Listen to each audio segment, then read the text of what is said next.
ನಮಸ್ಕಾರ ವೀಕ್ಷಕರ, ವಿಶೇಷ ನ್ಯೂಸ್ ಬುಲೆಟಿನ್ಗೆ ನಿಮ್ಮೆಲ್ಲರಿಗೂ ಆತ್ಮೀಯ ಸ್ವಾಗತ. ನಾನು ಗುರುಪ್ರಸಾದ್. ರಾಜ್ಯ ರಾಜಕಾರಣದಲ್ಲಿ ಏನು ನಡೀತಾ ಇದೆ? ಅರೆ, ಬಿಜೆಪಿಯಲ್ಲಿಯೇ ಬಿ ಟೀಮ್ ಇದೆಯಾ ಅನ್ನುವಂತಹ ಪ್ರಶ್ನೆ ಎದುರಾಗ್ತಾ ಇದೆ. ಯಾಕೆಂದರೆ ಪದೇ ಪದೇ ಈಗ ಮುನ್ನೆಲೆಗೆ ಬರ್ತಾ ಇರುವಂಥದ್ದು ಮುಖ್ಯಮಂತ್ರಿ BSY ಬದಲಾಗ್ತಾರಾ?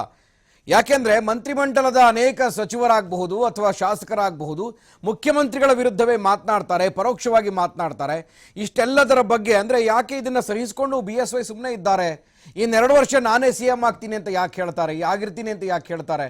ಇದೆಲ್ಲ ಒಂದು ಕಡೆ ರಾಜ್ಯ ರಾಜಕಾರಣದಲ್ಲಿ BSYರನ್ನ ಕೆಳಗಿಳಿಸುವಂಥ ಪ್ರಯತ್ನ ನಡೀತಾ ಇದೆಯಾ ಹಿಂದಿನಿಂದನೂ ಅಂತ ಈಗಾಗಲೇ ಸಾಕಷ್ಟು ವಿಚಾರಗಳು ಗೊತ್ತಿದೆ. ಇವತ್ತು ಶಿವಮೊಗ್ಗದಲ್ಲಿ ನಡೀತಾ ಇರುವಂಥ ಕೇಸರಿ ರಾಜ್ಯ ಕಾರ್ಯಕಾರಿಣಿಯಲ್ಲಿ ಏನು ಡಿಸೈಡ್ ಆಗಬಹುದು?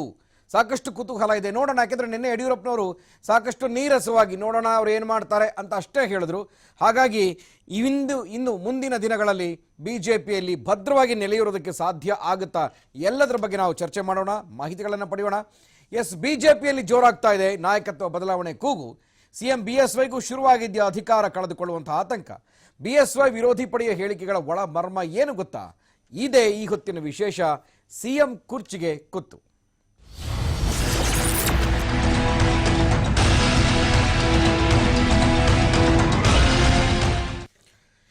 ಹಾಗಿದ್ಮೇಲೆ CM ತವರು ಜಿಲ್ಲೆಯಲ್ಲಿ ಇವತ್ತು ನಡೀತಾ ಇರುವಂತಹ ಕೇಸರಿ ಕಲರವದ ಬಗ್ಗೆ ಒಂದು ಬ್ರೇಕಿಂಗ್ ನ್ಯೂಸ್ ಇದೆ, ನೋಡೋಣ ಏನಿದೆ ಅಂತ.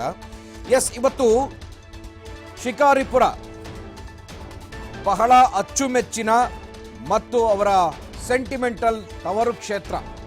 ಹಾಗೆ ಶಿವಮೊಗ್ಗ ಕೂಡ. ತವರು ಜಿಲ್ಲೆಯಲ್ಲಿಯೇ BJP ಕಾರ್ಯಕಾರಿಣಿ ಯಾಕೆ ಆಯೋಜನೆ ಮಾಡಿರೋದು? ಇದು ಹೈಕಮಾಂಡ್ ಆಯೋಜನೆ ಮಾಡಿರುವಂಥದ್ದು. ಹಾಗೆಯೇ ಇವತ್ತು BSY ಸೇರಿದಂತೆ ರಾಜ್ಯ ಉಸ್ತುವಾರಿ ಅರುಣ್ ಸಿಂಗ್ ಅವರು ಕೂಡ ಭಾಗಿಯಾಗ್ತಾ ಇದ್ದಾರೆ ಈ ಒಂದು ಕಾರ್ಯಕಾರಿಣಿ ಸಭೆಯಲ್ಲಿ. ಅವಶ್ಯ ಬಿದ್ದರೆ ಯಡಿಯೂರಪ್ಪ ಮತ್ತು ಅರುಣ್ ಸಿಂಗ್, ರಾಜ್ಯ BJP ಉಸ್ತುವಾರಿ ಅರುಣ್ ಸಿಂಗ್ ಅವರು ಪ್ರತ್ಯೇಕವಾಗಿ ಸಭೆ ಸೇರುವಂತಹ ಸಾಧ್ಯತೆ ಇದೆ. ಶಿವಮೊಗ್ಗಕ್ಕೆ BJP ನಾಯಕರ ದಂಡೆ ಆಗಮಿಸ್ತಾ ಇದೆ. ರಾಜ್ಯಾಧ್ಯಕ್ಷ ಕಟೀಲ್, ಸಂಸದ BY ರಾಘವೇಂದ್ರ ಕೂಡ ಇದೀಗ ಆಗಮಿಸ್ತಾ ಇದ್ದಾರೆ. ಹಾಗಾಗಿ ಸಚಿವ ಸಂಪುಟ ಬಹುತೇಕ ವಿಸ್ತರಣೆಯು ನಿಶ್ಚಯ ಆಗುತ್ತಾ? ಇಲ್ಲಿ ಏನಾಗುತ್ತೆ? ನಿನ್ನೆ ಅದೇ ಮಾತನ್ನು ಹೇಳ್ತಾ ಇದ್ರು, ನೋಡೋಣ ಅವ್ರು ಬಂದ್ಮೇಲೆ ಗೊತ್ತಾಗುತ್ತೆ ಏನು ಸುದ್ದಿ ಹೊತ್ತು ತರ್ತಾರೋ ಅಂತ. ಸಂಕ್ರಾಂತಿಗೂ ಮುನ್ನವೇ ಸಂಪುಟ ವಿಸ್ತರಣೆ ಅಥವಾ ಪುನರ್ರಚನೆ ಆಗುತ್ತಾ? ಇದು ಸಾಕಷ್ಟು ದಿನಗಳಿಂದ, ಕಳೆದ ತಿಂಗಳಿಂದ ಕೂಡ ಕೇಳಿಬರ್ತಾ ಇರುವಂಥದ್ದು. ಎಲೆಕ್ಷನ್ ಆಯಿತು, ಬೈ ಎಲೆಕ್ಷನ್ ರಿಸಲ್ಟ್ ಆಯಿತು, ಪರಿಷತ್ತಿಗೆ ನೇಮಕ ಮಾಡಿದಾಯ್ತು, ಎಲ್ಲ ಆಯಿತು. ಎಲ್ಲ ಆದಮೇಲೂ ದೆಹಲಿಗೆ ಹೋದ್ರೂ ಯಾವುದೇ ರೀತಿಯ ಉತ್ತರ ಇರಲಿಲ್ಲ. ಇವತ್ತೇನಾದರೂ ಇದಕ್ಕೆ ಉತ್ತರ ಸಿಗಬಹುದಾ? ಮಾಧ್ಯಮದವರ ಪ್ರಶ್ನೆಗೆ ನಿನ್ನೆ ನಗ್ತಾನೆ ಮುಖ್ಯಮಂತ್ರಿ BSY ಉತ್ತರ ಕೊಟ್ಟರು. ನೋಡೋಣ, ನಾಳೆ ಅವ್ರು ಬರ್ತಾರೆ, ಏನು ಡಿಸೈಡ್ ಮಾಡ್ತಾರೋ ನೋಡೋಣ ಅಂತ ಅಷ್ಟೇ ಹೇಳಿದ್ರು. ಅಂದರೆ BSYಗೂ ಕೂಡ ಗೊತ್ತಿಲ್ವ ನಾಳೆ ಕಾರ್ಯಕಾರಿಣಿ ನಡೀತಾ ಇದೆ ರಾಜ್ಯದಲ್ಲಿ. ಆ ಒಂದು ಸಭೆಯಲ್ಲಿ ಏನಾಗಬಹುದು, ಹೈಕಮಾಂಡ್ನಿಂದ ಯಾವ ಸುದ್ದಿ ಬಂದಿರಬಹುದು, BSYಗೆ ಗೊತ್ತೇ ಇಲ್ವಾ ಅನ್ನುವಂಥ ಪ್ರಶ್ನೆ ಎಲ್ಲರನ್ನು ಕಾಡೋದು ಸಹಜ. ಯಾಕೆ ಈ ಪ್ರಶ್ನೆ ಅಂತಂದರೆ, BJPಯಲ್ಲಿ ಯಾವ ಬೆಳವಣಿಗೆಗಳು ನಡೀತಾ ಇದ್ದಾವೆ? ಯಡಿಯೂರಪ್ಪರವರನ್ನ ಪಕ್ಕಕ್ಕಿಟ್ಟು ಬೇರೆಯದ್ದೇ ತಂತ್ರಗಾರಿಕೆ ನಡೀತಾ ಇದ್ದ, ಇದೆಲ್ಲವೂ ಕೂಡ ಸಾಕಷ್ಟು ಕುತೂಹಲ ಇದೆ. ಅಂದರೆ ಎಲ್ಲರೂ ನೋಡಿದ್ರೆ BSY ಕುರ್ಚಿ ಖಾಲಿ ಇಲ್ಲ, ಮುಖ್ಯಮಂತ್ರಿ ಕುರ್ಚಿ ಖಾಲಿ ಇಲ್ಲ, 2 ವರ್ಷ ಅವರೇ ಮುಖ್ಯಮಂತ್ರಿ ಆಗಿರ್ತಾರೆ, ನಮ್ಮ ನಾಯಕರು ಅವರೇ, ಪ್ರಶ್ನಾತೀತ ನಾಯಕರು, ಹೀಗೆ ಒಬ್ಬರಾದ ಮೇಲೆ ಒಬ್ಬರು ದೊಡ್ಡ ದೊಡ್ಡ ಹೇಳಿಕೆಗಳನ್ನು ಕೊಡ್ತಾ ಇರ್ತಾರೆ. ನಾವು ಯಾವತ್ತಿಗೂ BSY ಜೊತೆ ಇದ್ದೀವಿ, ಅವರೇ ನಮ್ಮ ನಾಯಕರು ಅಂತೆಲ್ಲ ಹೇಳ್ತಾ ಇರ್ತಾರೆ. ಇಂಥ ಸಂದರ್ಭದಲ್ಲಿ ಇವತ್ತು BJP ಕಾರ್ಯಕಾರಿಣಿ ನಡೀತಾ ಇರೋದು ಶಿವಮೊಗ್ಗದಲ್ಲಿ. ಯಾವ ಡಿಸಿಷನ್ನ ತೆಗೆದುಕೊಳ್ಬಹುದು? ಏನೇನು ನಡೀತಾ ಇದೆ ಅಲ್ಲಿನ ಕ್ಷಣದ ಮಾಹಿತಿಯನ್ನು ನಿಮಗೂ ಕೂಡ ಕೊಡ್ತೀವಿ. ನಮ್ಮ ಪ್ರತಿನಿಧಿ ನವೀನ್ ಪುರ್ದಾಳ್ ನೇರ ಸಂಪರ್ಕದಲ್ಲಿದ್ದಾರೆ ಶಿವಮೊಗ್ಗದಿಂದ. ನವೀನ್, ಶಿವಮೊಗ್ಗ ಜಿಲ್ಲೆಯಲ್ಲಿ ಇವತ್ತು BJP ರಾಜ್ಯ ಕಾರ್ಯಕಾರಿಣಿ ನಡೀತಾ ಇದೆ. ಒಂದು ಮಹತ್ವದ ಡಿಸಿಷನ್ ತೆಗೆದುಕೊಳ್ಬಹುದಾ ಸಂಪುಟ ವಿಸ್ತರಣೆಗೆ ಸಂಬಂಧಪಟ್ಟ ಹಾಗೆ, ಅಥವಾ ಮುಂದಿನ ಅಭಿವೃದ್ಧಿ ವಿಚಾರವಾಗಿ? ಜೊತೆಗೆ ಹಲವಾರು ಸಲ ಮಾತುಗಳು ಕೇಳಿಬರ್ತಾ ಇದ್ದಾವೆ, ಮುಖ್ಯಮಂತ್ರಿ ಬದಲಾವಣೆಯ ಕೂಗು. ಕೆಲವರು ಮಾತನಾಡ್ತಾರೆ, ಕೆಲವರು ಪರೋಕ್ಷವಾಗಿ ಅದ್ರ ಬಗ್ಗೆ ಟಾಂಗನ್ನು ಕೊಡ್ತಾರೆ. ಇವತ್ತು ಅದೆಲ್ಲದಕ್ಕೂ ಕೂಡ ಉತ್ತರ ಸಿಗಬಹುದಾ ಕಾರ್ಯಕಾರಿಣಿಯಲ್ಲಿ? ಯಾರೆಲ್ಲ ಬರ್ತಾ ಇದ್ದಾರೆ ಈಗ ಆಲ್ರೆಡಿ ಅಂತ? ಹೌದು ಗುರುಪ್ರಸಾದ್, ಏನು ಮಲೆನಾಡು ಶಿವಮೊಗ್ಗ ಜಿಲ್ಲೆಯಲ್ಲಿ ಅಥವಾ BJP ಭದ್ರಕೋಟೆ ಏನಿದೆ, ಈ ಭದ್ರಕೋಟೆಯಲ್ಲಿ ಇವತ್ತು ಮೊದಲ ಬಾರಿಗೆ ಅಂದರೆ ಸುಮಾರು 25 ವರ್ಷಗಳ ಬಳಿಕ ಇವತ್ತು ರಾಜ್ಯ ಕೋರ್ ಕಮಿಟಿ ಮೀಟಿಂಗ್ ನಡೀತಾ ಇದೆ. ಹೀಗಾಗಿ ಈ ಒಂದು ಕಮಿಟಿಯ ಮೀಟಿಂಗ್ ಸಾಕಷ್ಟು ಒಂದು ಮಹತ್ವವನ್ನು ಪಡ್ಕೊಂಡಿರುವಂಥದ್ದು. ಪ್ರಮುಖವಾಗಿ ಏನು CM ತವರು ಕ್ಷೇತ್ರದಲ್ಲಿ ಆಗ್ತಾ ಇದೆ. ಹಾಗಾಗಿ ಈ ಒಂದು ಕೋರ್ ಕಮಿಟಿ ಸಭೆ ಸಾಕಷ್ಟು ಮಹತ್ವವನ್ನು ಪಡ್ಕೊಂಡಿರುವಂಥದ್ದು. ಹೀಗಾಗಿ ಕಳೆದ 1 ವಾರಗಳಿಂದ ಕೂಡ ಶಿವಮೊಗ್ಗ ಜಿಲ್ಲೆಯಲ್ಲಿ ಸಾಕಷ್ಟು ಸಿದ್ಧತೆಗಳನ್ನ ಮಾಡಿಕೊಂಡಿದ್ರು. ಏನು ಶಿವಮೊಗ್ಗದ ಪ್ರೇರಣಾ ಸಭಾಂಗಣದಲ್ಲಿ ಏನು ಕಾರ್ಯಕ್ರಮ ನಡೀತಾ ಇದೆ, ಹೀಗಾಗಿ ಇದಕ್ಕೆಲ್ಲ ಕೂಡ ಸಿದ್ಧತೆಗಳನ್ನು ಮಾಡಿಕೊಂಡಿರುವಂಥದ್ದು. ಶಿವಮೊಗ್ಗ ನಗರ ಈಗ ಸಂಪೂರ್ಣವಾಗಿ ಕೇಸರಿಮಯವಾಗಿ ಕೂಡ ಬದಲಾಗಿರುವಂಥದ್ದು. ಏನು ಗ್ರಾಮ ಪಂಚಾಯಿತಿ ಚುನಾವಣೆಯ ಫಲಿತಾಂಶದ ಬಳಿಕ ಈ ಒಂದು ಸಭೆ ನಡೀತಾ ಇದೆ. ಈ ಸಂದರ್ಭದಲ್ಲಿ ಸಾಕಷ್ಟು ಕುತೂಹಲಕಾರಿಯಾಗಿರುವಂಥದ್ದು ಈ ಒಂದು ಕೋರ್ ಕಮಿಟಿ ಸಭೆ ಮತ್ತು ರಾಜ್ಯ ಬಿಜೆಪಿಯ ಸಭೆ, ವಿಶೇಷ ಸಭೆ ನಡೀತಾ ಇರುವಂಥದ್ದು. ಪ್ರಮುಖವಾಗಿ ಸುಮಾರು ರಾಜ್ಯದ 150ಕ್ಕೂ ಹೆಚ್ಚು ನಾಯಕರುಗಳು ಇವತ್ತು ಶಿವಮೊಗ್ಗ ಜಿಲ್ಲೆಗೆ ಆಗಮಿಸ್ತಾ ಇರುವಂಥದ್ದು. ಈಗಾಗಲೇ ಏನು ಬಿಜೆಪಿ ರಾಜ್ಯಾಧ್ಯಕ್ಷರಾದ ನಳಿನ್ ಕುಮಾರ್ ಕಟೀಲ್ ಅವರು ಕೂಡ ಈಗಾಗಲೇ ಶಿವಮೊಗ್ಗಕ್ಕೆ ಆಗಮಿಸಿರುವಂಥದ್ದು. ಏನು ಈಗಾಗಲೇ ಅವರು ಶಿವಮೊಗ್ಗದ ಖಾಸಗಿ ಹೋಟ್ನಲ್ಲಿ ರಾಜ್ಯದ ವಿವಿಧ ಪ್ರಕೋಷ್ಠಗಳಿರ್ಬೋದು, ಜೊತೆಗೆ ವಿವಿಧ ವಿಭಾಗಗಳ ಸಭೆಗಳನ್ನು ಸಂಜೆವರೆಗೂ ಕೂಡ ಇವತ್ತು ನಡೆಸ್ತಾ ಇರುವಂಥದ್ದು. ಅದರ ಜೊತೆಗೆ ಇದೀಗ ರಾಜ್ಯ ಬಿಜೆಪಿ ಉಸ್ತುವಾರಿಯಾಗಿರುವಂಥ ಅರುಣ್ ಸಿಂಗ್ ಅವರು ಕೂಡ, ಹಾಗೆ ಮುಖ್ಯಮಂತ್ರಿ ಬಿ ಎಸ್ ಯಡಿಯೂರಪ್ಪನವರು ಕೂಡ ಈಗಾಗಲೇ ಬೆಂಗಳೂರಿನಿಂದ ಹೊರಟಿರುವಂಥದ್ದು. ಇನ್ನೇನು ಕೆಲವೇ ನಿಮಿಷಗಳು ಕೂಡ ಅವರು ಶಿವಮೊಗ್ಗ ಜಿಲ್ಲೆಗೆ ಆಗಮಿಸ್ತಾ ಇರುವಂಥದ್ದು. ಶಿವಮೊಗ್ಗದ ಸಂಜೆ ಖಾಸಗಿ ಹೋಟ್ನಲ್ಲಿ 7 ಗಂಟೆಗೆ ಕೋರ್ ಕಮಿಟಿ ಮೀಟಿಂಗ್ ಆರಂಭ ಆಗ್ತದೆ. ಅಷ್ಟರೊಳಗೆ ಕೂಡ ಕೇಂದ್ರ ಸಚಿವರಾದಂಥ ಸದಾನಂದ ಗೌಡರು ಇರ್ಬೋದು, ಪ್ರಹ್ಲಾದ್ ಜೋಶಿ, ಹಾಗೆ ಬಿಜೆಪಿ ನಾಯಕರುಗಳಾದಂಥ ಅಶೋಕ್ ಸೇರಿದಂತೆ, ಜೊತೆಗೆ ಲಕ್ಷ್ಮಣ್ ಸವದಿ, DCM ಕಾರಜೋಳ, ಜೊತೆಗೆ ಅಶೋಕ್ ಅವರು ಕೂಡ ಸಂಜೆ ಒಳಗೆ ಶಿವಮೊಗ್ಗ ನಗರವನ್ನು ತಲುಪ್ತಾ ಇದ್ದಾರೆ. ಹೀಗಾಗಿ ಗೋ ಹತ್ಯೆ ನಿಷೇಧ ಸಂಬಂಧಪಟ್ಟಾಗೆ, ಹಾಗೆ ಜೊತೆಗೆ ರಾಜ್ಯದಲ್ಲಿ ಲವ್ ಜಿಹಾದ್ ಕಾನೂನನ್ನು ಜಾರಿಗೆ ತರಬೇಕು ಅಂತ ಸಾಕಷ್ಟು ಚರ್ಚೆಯನ್ನು ಮಾಡ್ತಾ ಇದ್ದಾರೆ. ಈ ಸಂದರ್ಭದಲ್ಲಿ ಶಿವಮೊಗ್ಗದಲ್ಲಿ ಈಗಾಗಲೇ ಕೋರ್ ಕಮಿಟಿ ಮೀಟಿಂಗ್ ನಡೀತಾ ಇರುವಂಥದ್ದು, ಸಾಕಷ್ಟು ಮಹತ್ವವನ್ನು ಪಡ್ಕೊಂಡಿರುವಂಥದ್ದು. ಅದರ ಜೊತೆಗೆ ಈಗಾಗಲೇ ರಾಜ್ಯದಲ್ಲಿ ಸಚಿವ ಸಂಪುಟ ವಿಸ್ತರಣೆ ಅಥವಾ ಪುನಾರಚನೆ ಸಂಬಂಧಪಟ್ಟಂಗೆ ಕಳೆದ ಹಲವು ತಿಂಗಳಿಂದ ಕೂಡ ಸಾಕಷ್ಟು ಚರ್ಚೆಯನ್ನು ನಡೀತಾ ಇದೆ. ಜೊತೆಗೆ ಹೈಕಮಾಂಡ್ ಕೂಡ ಇದುವರೆಗೆ ಪುನಾರಚನೆ ಇರ್ಬೋದು ಅಥವಾ ಸಂಪುಟ ವಿಸ್ತರಣೆಗೆ ಯಾವುದೇ ರೀತಿಯ ಗ್ರೀನ್ ಸಿಗ್ನಲ್ ಕೊಟ್ಟಿಲ್ಲ. ಹಾಗಾಗಿ ರಾಜ್ಯ ಉಸ್ತುವಾರಿ ಅರುಣ್ ಸಿಂಗ್ ಅವರು ಬರ್ತಾ ಇದ್ದಾರೆ. ಈ ಒಂದು ಕೋರ್ ಕಮಿಟಿಯಲ್ಲಿ ಸಂಕ್ರಾಂತಿ ನಂತರದಲ್ಲಿ ಅಥವಾ ಸಂಕ್ರಾಂತಿ ಒಳಗಾಗಿ ಸಂಪುಟ ವಿಸ್ತರಣೆ ಸಂಬಂಧಪಟ್ಟ ಸೂಚನೆಗಳನ್ನು ಕೊಡ್ಬೋದು. ಈ ರೀತಿಯಾಗಿ ರಾಷ್ಟ್ರೀಯ ಕಾರ್ಯಾಧ್ಯಕ್ಷ ಅಂತ JP ನಡ್ಡಾ ಅವರು, ಜೊತೆಗೆ ಅಮಿತ್ ಶಾ ಅವರು ಸೂಚನೆಗಳನ್ನು ಕೊಟ್ಟು ಕಳಿಸಿದಾರ ಅನ್ನೋದು ಈಗ ಕಾರ್ಯಕಾರಿಣಿ ನಂತರದಲ್ಲಿ ಗೊತ್ತಾಗಲಿದೆ. ಗುರುಪ್ರಸಾದ್, ಓಕೆ, ಸೊ ಇವತ್ತು ಅವಶ್ಯ ಬಿದ್ದರೆ, ಯಾಕೆಂದರೆ ಸಂಜೆ ಕೋರ್ ಕಮಿಟಿ ಸಭೆ ನಡೆಯೋದ್ರಿಂದ ಪ್ರತ್ಯೇಕವಾಗಿ ಏನಾದರೂ ಮಾತುಕತೆ ನಡೀಬಹುದಾ? ಯಾಕೆಂದರೆ ಪಕ್ಷಾತೀತ ನಾಯಕರು ಜೊತೆಗೆ ಪ್ರಶ್ನಾತೀತ ನಾಯಕರು BSY ಅವರ ಜೊತೆ ರಾಜ್ಯ ಉಸ್ತುವಾರಿ ಅರುಣ್ ಸಿಂಗ್ ಏನಾದರೂ ಪ್ರತ್ಯೇಕವಾದಂತಹ ಮಾತುಕತೆ ನಡೆಯುವಂಥ ಸಾಧ್ಯತೆ ಇದೆಯಾ? ಯಾಕೆಂದರೆ ಸಾಕಷ್ಟು ಬೆಳವಣಿಗೆಗಳನ್ನು ನೋಡಿದಾಗ ನವೀನ್, ಸೊ ಎಲ್ಲ ಒಂದು ಕಡೆ ಈ ಹಿಂದೆ ಬಂದಂತಹ ಕೆಲವು ಟಕ್ಕರ್ ಕೊಟ್ಟಂತಹ ಮಾತುಗಳು, ಪಕ್ಷದ ಒಳಗೆ ನಡೆದಂತಹ ಕೆಲವು ಬಿರುಸಿನ ಚಟುವಟಿಕೆಗಳು, ಹೈಕಮಾಂಡ್ನೊಂದಿಗೆ ಇಟ್ಕೊಂಡಂತಹ ನೇರವಾದಂತಹ ಚರ್ಚೆಗಳು ಎಲ್ಲ ಒಂದು ಕಡೆ ಅನುಮಾನವನ್ನು ಮೂಡಿಸುತ್ತೆ. ಇದಕ್ಕೆ ಇತಿಶ್ರೀ ಹಾಡೋದಕ್ಕೆ ಇವತ್ತೇ ಸಾಧ್ಯ ಇದೆಯಾ ಅಂತ? ಖಂಡಿತವಾಗ್ಲೂ ಗುರುಪ್ರಸಾದ್, ಕಳೆದ 2-3 ತಿಂಗಳಿಂದ ಕೂಡ ನಾಯಕತ್ವ ಬದಲಾವಣೆ ವಿಚಾರ ಇರ್ಬೋದು, ಸಚಿವ ಸಂಪುಟ ವಿಸ್ತರಣೆ ಸಂಬಂಧ ಸಾಕಷ್ಟು ಬಿಜೆಪಿ ನಾಯಕರುಗಳು ಬಹಿರಂಗವಾಗಿ ಹೇಳಿಕೆ ಕೊಟ್ಟಿದ್ರು. ಪ್ರಮುಖವಾಗಿ ಯತ್ನಾಳ್ ಅವರು ಕೂಡ ನಾಯಕತ್ವ ಬದಲಾವಣೆ ಬಗ್ಗೆ ಸಾಕಷ್ಟು ಹೇಳಿಕೆಗಳನ್ನು ಕೊಟ್ಟಿದ್ರು. ಈ ಒಂದು ವಿಚಾರ ಸಂಬಂಧಪಟ್ಟಂಗೆ ಇವತ್ತು ಶಿವಮೊಗ್ಗದ ಕೋರ್ ಕಮಿಟಿ ಸಭೆಯಲ್ಲಿ ಸಾಕಷ್ಟು ಚರ್ಚೆಗಳಾಗುವ ಸಾಧ್ಯತೆ ಇರುವಂಥದ್ದು. ಈಗಾಗಲೇ ಬಿಜೆಪಿ ನಾಯಕರುಗಳೇ ಹೇಳಿದಂತೆ ಈ ಒಂದು ಸಭೆಯಲ್ಲಿ ನಾಯಕರುಗಳು ಬಹಿರಂಗವಾಗಿ ಹೇಳಿಕೆಯನ್ನು ಕೊಟ್ಟು ಪಕ್ಷಕ್ಕೆ ಮುಜುಗರನ್ನು ಉಂಟು ಮಾಡ್ತಾರೆ. ಅಂಥ ನಾಯಕರುಗಳ ವಿರುದ್ಧ ಸಾಕಷ್ಟು ಈ ಒಂದು ಕೋರ್ ಕಮಿಟಿ ಮೀಟಿಂಗ್ನಲ್ಲಿ ಕ್ಲಾಸ್ ತಗೊಳ್ಳೋ ಬಗ್ಗೆ ಒಂದಷ್ಟು ಚರ್ಚೆಗಳಾಗ್ತಾ ಇರುವ ಸಾಧ್ಯತೆ ಇರುವಂಥದ್ದು. ಜೊತೆಗೆ ಸಚಿವ ಸಂಪುಟ ವಿಸ್ತರಣೆ ಸಂಬಂಧಪಟ್ಟಂಗೆ ಕೇಂದ್ರದ ನಾಯಕರುಗಳು ಅಮಿತ್ ಶಾ ಮತ್ತು JP ನಡ್ಡಾ ಅವರು ಅರುಣ್ ಕುಮಾರ್ ಸಿಂಗ್ ಅವರ ಮೂಲಕ ಏನಾದರೂ ಸಂದೇಶಗಳನ್ನು ರವಾನಿಸಿದ್ದೇ ಆದರೆ, ಸಚಿವ ಸಂಪುಟ ವಿಸ್ತರಣೆ ಸಂಬಂಧಪಟ್ಟಂಗೆ ಸಂದೇಶಗಳನ್ನು ಕಳಿಸಿದ್ದೇ ಆದಲ್ಲಿ ಶಿವಮೊಗ್ಗದ ಖಾಸಗಿ ಹೋಟೆಲ್ನಲ್ಲಿ ಇವತ್ತು ಕೋರ್ ಕಮಿಟಿ ಮೀಟಿಂಗ್ ನಡೀತಾ ಇದೆ. ಅದಕ್ಕೂ ಮುನ್ನ ಅಥವಾ ಅದರ ನಂತರದಲ್ಲಿ ರಾಷ್ಟ್ರೀಯ ರಾಜ್ಯ ಉಸ್ತುವಾರಿ ಅರುಣ್ ಸಿಂಗ್ ಹಾಗೂ BS ಯಡಿಯೂರಪ್ಪನವರು ಒಂದಷ್ಟು ಮಾತುಕತೆಗಳು ನಡೆಸೋ ಸಾಧ್ಯತೆ ಇದೆ. ಯಾಕಂದರೆ ಸಚಿವ ಸಂಪುಟ ವಿಸ್ತರಣೆ ಬಗ್ಗೆ ಕಳೆದ ಹಲವು ತಿಂಗಳುಗಳಿಂದ ಕೂಡ ಎಲ್ಲರೂ ಒಂದಷ್ಟು ಆಕಾಂಕ್ಷಿಗಳು ನಿರಂತರವಾಗಿ ಕಾಯ್ತಾ ಇದ್ದಾರೆ. ಹಾಗಾಗಿ ಈ ಒಂದು ಕೋರ್ ಕಮಿಟಿಯ ಹಿಂದೆ ಅಥವಾ ಕೋರ್ ಕಮಿಟಿ ಸಭೆಯ ನಂತರದಲ್ಲಿ ಈ ಒಂದು 2 ಮೀಟಿಂಗ್ಗಳು ಕೂಡ ಅವರಿಬ್ಬರು ಮಾತುಕತೆ ನಡೆಸಿದ್ರೆ ಅಚ್ಚರಿಯೇನಿಲ್ಲ ಅಂತ ಹೇಳ್ಬೋದು. ಅದರ ಜೊತೆಗೆ ಬಿಜೆಪಿ ನಾಯಕರುಗಳು ಕೂಡ ಈಗಾಗಲೇ ಶಿವಮೊಗ್ಗಕ್ಕೆ ಬಂದಿದ್ದಾರೆ. ಅವರು ಕೂಡ ಈಗ ಸರಣಿ ಸಭೆಗಳನ್ನು ಮಾಡ್ತಾ ಇರುವಂಥದ್ದು. ನಾಳೆ ಬಿಜೆಪಿಯ ವಿಶೇಷ ಸಭೆ ಏನಿದೆ, ಸಂಜೆ ಕೋರ್ ಕಮಿಟಿ ಸಭೆ, ಈಗಾಗಲೇ ರಾಜ್ಯಾಧ್ಯಕ್ಷರು ಕೂಡ ವಿವಿಧ ಪ್ರಕೋಷ್ಠಗಳ ಮೀಟಿಂಗನ್ನು ಕೂಡ ತೆಗೆದುಕೊಳ್ತಾ ಇರುವಂಥದ್ದು. ಅದರ ಜೊತೆಗೆ ರಾಜ್ಯದಲ್ಲಿ ಈಗಾಗಲೇ ಗ್ರಾಮ ಪಂಚಾಯತ್ ಚುನಾವಣೆಯಲ್ಲಿ ಬಿಜೆಪಿ ಬೆಂಬಲಿತ ಅಭ್ಯರ್ಥಿಗಳು ಸಾಕಷ್ಟು ಜನ ಗೆಲುವು ಸಾಧಿಸಿದ್ದಾರೆ.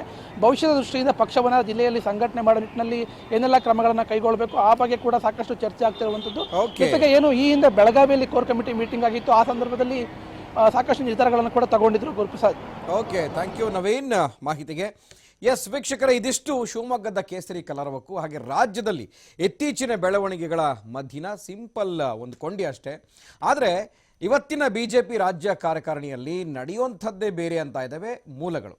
ರಾಜ್ಯದಲ್ಲಿ ನಾಯಕತ್ವ ಬದಲಾವಣೆ ಕುರಿತೇ ದೊಡ್ಡ ಮಟ್ಟದ ಸಮಾಲೋಚನೆ ಕೂಡ ನಡೆಯಲಿದೆ ಅನ್ನೋದೇ ಎಲ್ಲರ ಲೆಕ್ಕಾಚಾರ. ಇದ್ರ ಬಗ್ಗೆ ಕೂಡ ಒಂದು ಬ್ರೇಕಿಂಗ್ ನ್ಯೂಸ್ ಇದೆ, ನೋಡೋಣ.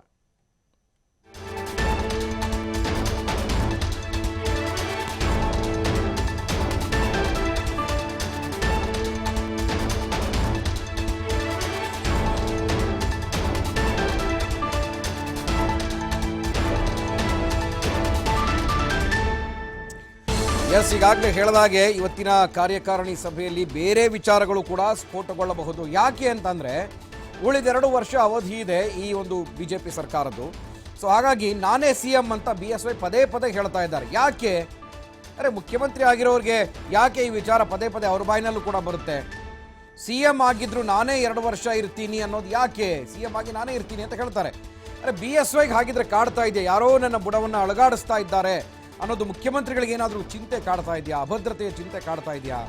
ಸೊ ಅಭದ್ರತೆ ಕಾಡದಿದ್ರೆ ಒಬ್ಬ ಮುಖ್ಯಮಂತ್ರಿ ತನ್ನ ಪಾಡಿಗೆ ತಾನು ಕೆಲಸವನ್ನು ನಿರ್ವಹಿಸಬೇಕಾಗಿತ್ತು. ಸಚಿವ ಸಂಪುಟ ಎಲ್ಲರ ಜೊತೆನೂ ಆಕ್ಟಿವ್ ಆಗಿದ್ಕೊಂಡು. ಆದರೆ ಯಾಕೆ ಕುರ್ಚಿ ಬಗ್ಗೆನೇ ಕಾನ್ಸಂಟ್ರೇಟ್ ಯಾಕೆ ಮಾಡ್ತಾರೆ BSY? ಇದು ಸಾಕಷ್ಟು ಕುತೂಹಲ ಇದೆ. ಅರೆ, ಎಲ್ಲರೂ ಅವ್ರ ಜೊತೆಲಿದ್ದಾರೆ ಅಂತ ಹೇಳ್ತಾರೆ, ನಾವೆಲ್ಲರೂ ಕೂಡ BSY ಜೊತೆಲಿ ಇದ್ದೀವಿ ಅಂತ ಹೇಳ್ತಾರೆ.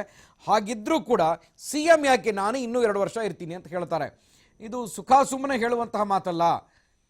ರಾಜ್ಯದಲ್ಲಿ ನಡೆದಿರುವಂತಹ ಬೆಳವಣಿಗೆಗಳು, ಹೈಕಮಾಂಡ್ ಮಟ್ಟದ ನಾಯಕರ ಜೊತೆ ಇರುವಂತಹ ಸಂಬಂಧಗಳನ್ನ ಎಲ್ಲೋ ಒಂದು ಕಡೆ ಏನೋ ಮಾಡ್ತಾ ಇದ್ದಾರೆ ನಾನು ಇವರು ಅಂತ ಅನ್ನಿಸಿರಬಹುದಾ? ಇದಕ್ಕೆಲ್ಲವೂ ಕೂಡ ಇವತ್ತು ರಾಜ್ಯ ಕಾರ್ಯಕಾರಿಣಿ ಉತ್ತರವನ್ನು ಕೊಡುತ್ತಾ ಕಾದು ನೋಡಬೇಕಾಗಿದೆ. ಕಳೆದ 1.5 ವರ್ಷದ ನನ್ನ ಆಡಳಿತ ಅವಧಿಯಲ್ಲಿ ಒಂದು ದಿವಸ ಸಹ ಇದ್ಯಾವುದೇ ವಿಷಯದ ಬಗ್ಗೆ ತಲೆನೂ ಕೆಡಿಸ್ಕೊಳ್ಳಿಲ್ಲ.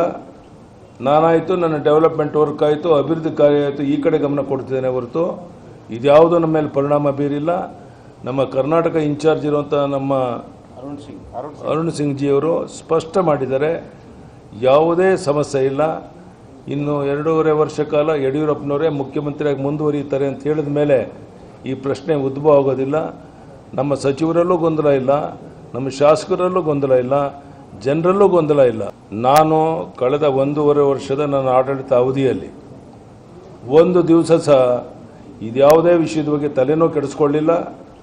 ನಾನಾಯಿತು, ನನ್ನ ಡೆವಲಪ್ಮೆಂಟ್ ವರ್ಕ್ ಆಯಿತು, ಅಭಿವೃದ್ಧಿ ಕಾರ್ಯ ಆಯಿತು, ಈ ಕಡೆ ಗಮನ ಕೊಡ್ತಿದ್ದೇನೆ ಹೊರತು ಇದ್ಯಾವುದೂ ನಮ್ಮ ಮೇಲೆ ಪರಿಣಾಮ ಬೀರಿಲ್ಲ.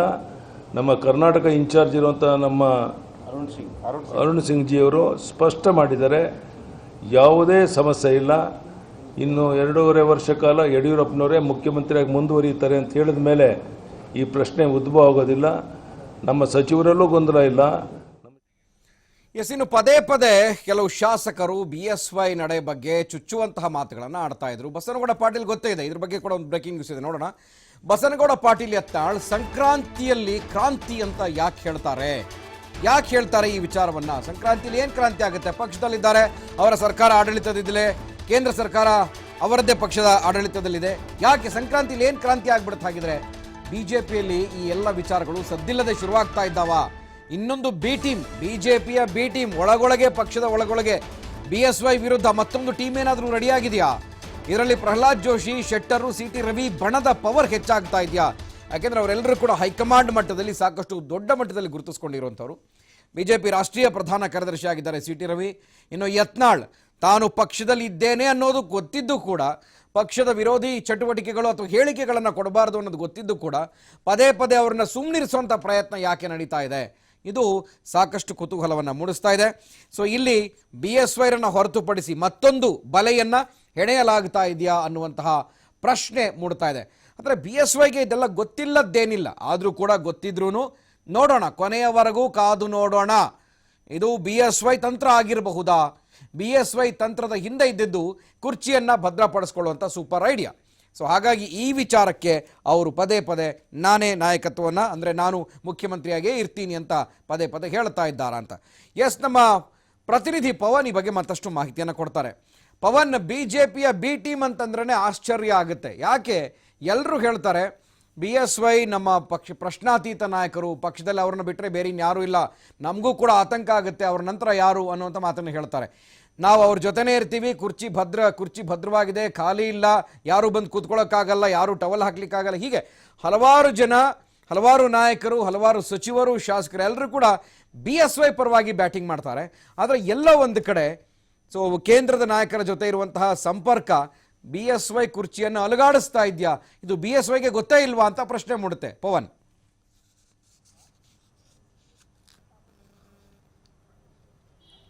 ಗುರುಪ್ರಸಾದ್ ಹಿಂದಿನ ಇತಿಹಾಸದ ಒಂದು ಘಟನೆಯನ್ನ ಮೆಲುಕು ಹಾಕುತ್ತಾ ಈ ಒಂದು ವಿಶ್ಲೇಷಣೆ ಮಾಡ್ಲಿಕ್ಕೆ ನಾನು ಇಷ್ಟಪಡ್ತೀನಿ.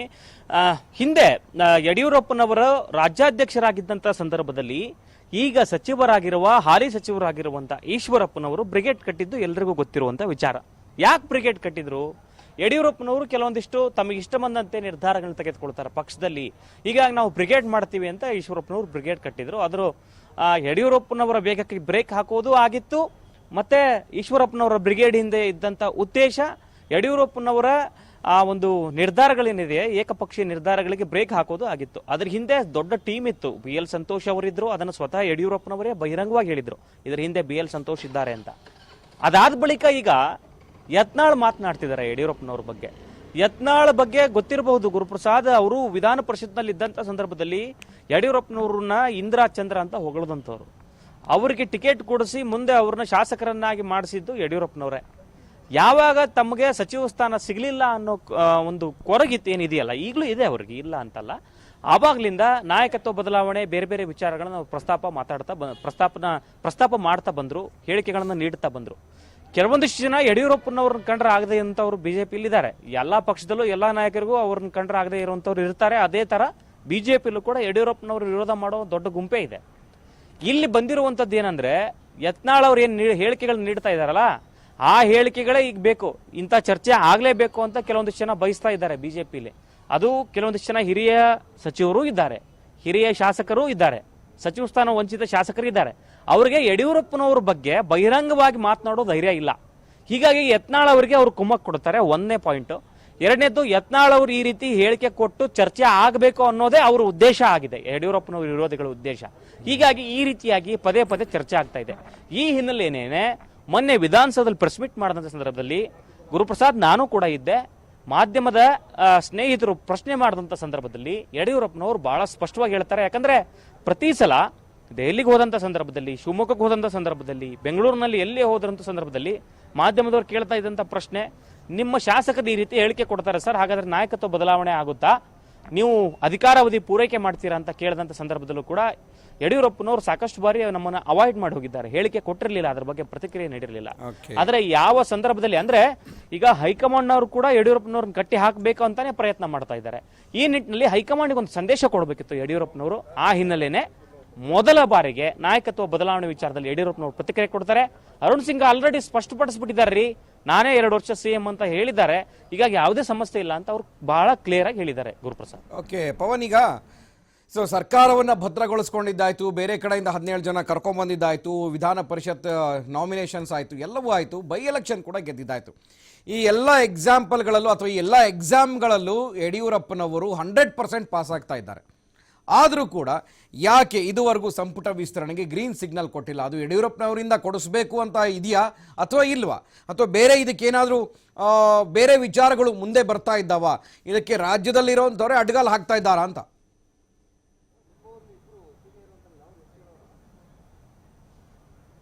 ಗುರುಪ್ರಸಾದ್, ಹೈಕಮಾಂಡ್ ಒಂದು ಈ ಸದ್ಯದ ಸ್ಥಿತಿ, ಹೈಕಮಾಂಡ್ ಇರುವಂತ ಸದ್ಯದ ಚಿಂತನೆಗಳು ಯಡಿಯೂರಪ್ಪನವ್ರ ಬಗ್ಗೆ, ಅದನ್ನ ವಿಶ್ಲೇಷಣೆ ಮಾಡ್ತೇನೆ. ಯಾಕಂದ್ರೆ ವರದಿಗಾರರಾಗಿ ಸಾಕಷ್ಟು ವರ್ಷಗಳಿಂದ ಈ ವಿಚಾರಗಳನ್ನು ನಾನು ಗಮನಿಸ್ತಾ ಬಂದಿರೋದ್ರಿಂದ ನನಗೆ ತಿಳಿದ ಮಟ್ಟಿಗೆ ಹೇಳ್ತಾ ಇದ್ದೇನೆ. ಏನಂದ್ರೆ, ಸದ್ಯದ ಮಟ್ಟಿಗೆ ಬೆಳವಣಿಗೆಗಳನ್ನ ವಿಶ್ಲೇಷಣೆ ಮಾಡಿ ನೋಡಿದಾಗ ಹೈಕಮಾಂಡ್ ಮೆಂಟಾಲಿಟಿನ ನೀವು ಗಮನಿಸಬಹುದು. ಅಮಿತ್ ಶಾ ಅವರು, ಯಡಿಯೂರಪ್ಪನವರು, JP ನಡ್ಡಾ ಇವರು ಒಂದ್ ಕಡೆ ಮೋದಿ ಅವರನ್ನು ಕನ್ಸಿಡರ್ ಮಾಡಿದಂತ ಸಂದರ್ಭದಲ್ಲಿ ಈ ಇಡೀ ದೇಶದ ಬಿಜೆಪಿಯ ಚುಕ್ಕಾಣಿ ಏನಿದೆ, ಇಡೀ ಅಧಿಕಾರದ ಚುಕ್ಕಾಣಿ, ರಾಜಕೀಯ ಪ್ರಾಬಲ್ಯವನ್ನ ಕೈಯಲ್ಲಿ ಇಟ್ಟುಕೊಂಡಂತವ್ರು. ಕೂರು ಅಂದ್ರೆ ಕೂರಬೇಕು, ನಿಲ್ಲು ಅಂದ್ರೆ ನಿಲ್ಲಬೇಕು. ಆ ಪರಿಸ್ಥಿತಿಯನ್ನ ಎಲ್ಲಾ ಕಡೆ ಎಲ್ಲಾ ರಾಜ್ಯಗಳಲ್ಲೂ ಕೂಡ ಅಮಿತ್ ಶಾ ಅವರು ಇಟ್ಕೊಂಡಿದ್ದಾರೆ. ಆ ರೀತಿಯಾದಂತ ಕೆಪಾಸಿಟಿಯನ್ನ ಇಟ್ಕೊಂಡಂತವ್ರು.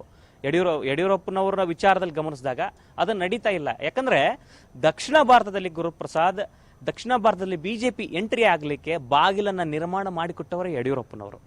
ಯಾವತ್ತೂ ಕೂಡ ಮೋದಿಯವರು ಅಮಿತ್ ಶಾ ಅವರ ಹೆಸರು ಇಟ್ಟುಕೊಂಡು ಅವರು ಅಧಿಕಾರಕ್ಕೆ ಬಂದಿಲ್ಲ. ಸ್ವಯಂ ಶಕ್ತಿಯಿಂದ ಮತ್ತೆ ಸಂಘಟನಾ ಚಾತುರ್ಯದಿಂದ ಅವರು ಅಧಿಕಾರಕ್ಕೆ ಬಂದ್ರು. ಯಡಿಯೂರಪ್ಪನವ್ರನ್ನ ಏನಾದ್ರೂ ಮಾಡಿ ಈಗ ನಿಗ್ರಹ ಮಾಡಲೇಬೇಕು. ಯಾಕಂದ್ರೆ ಮುಂಬರುವಂತ ದಿನಗಳಲ್ಲಿ ಪರ್ಯಾಯ ನಾಯಕತ್ವದ ಅನಿವಾರ್ಯತೆ ಇರೋದ್ರಿಂದ ಪರ್ಯಾಯ ನಾಯಕತ್ವ ಬೇಕು ಅನ್ನೋ ಕಾರಣಕ್ಕೆ ಹೈಕಮಾಂಡ್ ಸಾಕಷ್ಟು ಬಾರಿ ಅವರನ್ನ ನಿಯಂತ್ರಣ ಮಾಡ್ಲಿಕ್ಕೆ ಪ್ರಯತ್ನ ಪಡ್ತು. ಅದು ಆಗ್ತಾ ಇಲ್ಲ. ಯಾಕಂದ್ರೆ ನೀವು ಹೇಳಿದ ಹಾಗೆ ಉಪಚುನಾವಣೆಗಳಲ್ಲಿ ಎಲ್ಲಾ ಕಡೆನೂ ಕೂಡ ಅವರು 100% ರಿಸಲ್ಟ್ ಕೊಟ್ಟಿದ್ದಾರೆ, ಪಾಸ್ ಆಗ್ತಾ ಬಂದಿದ್ದಾರೆ.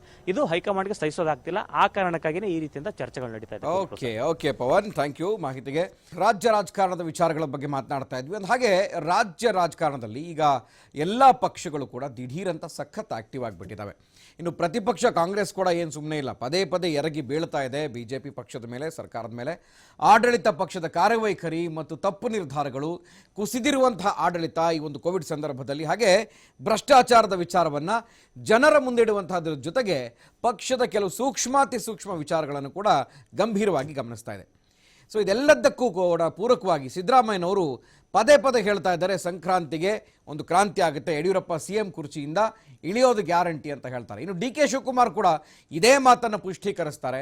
ಸೊ ಹಾಗಿದ್ಮೇಲೆ ಬನ್ನಿ ಯಾರ್ಯಾರು ಏನೇನು ಹೇಳಿದ್ದಾರೆ, ಸೊ ಯಾಕೆ ಪಕ್ಷಕ್ಕೆ ಇರುಸು ಮುರುಸನ್ನು ತಂದಿಡ್ತಾ ಇದ್ದಾರೆ ಸರ್ಕಾರಕ್ಕೆ ನೋಡ್ಕೊಂಬರೋಣ. ಇದ್ರ ಬಗ್ಗೆ ಕೂಡ ಒಂದು ಬ್ರೇಕಿಂಗ್ ನ್ಯೂಸ್.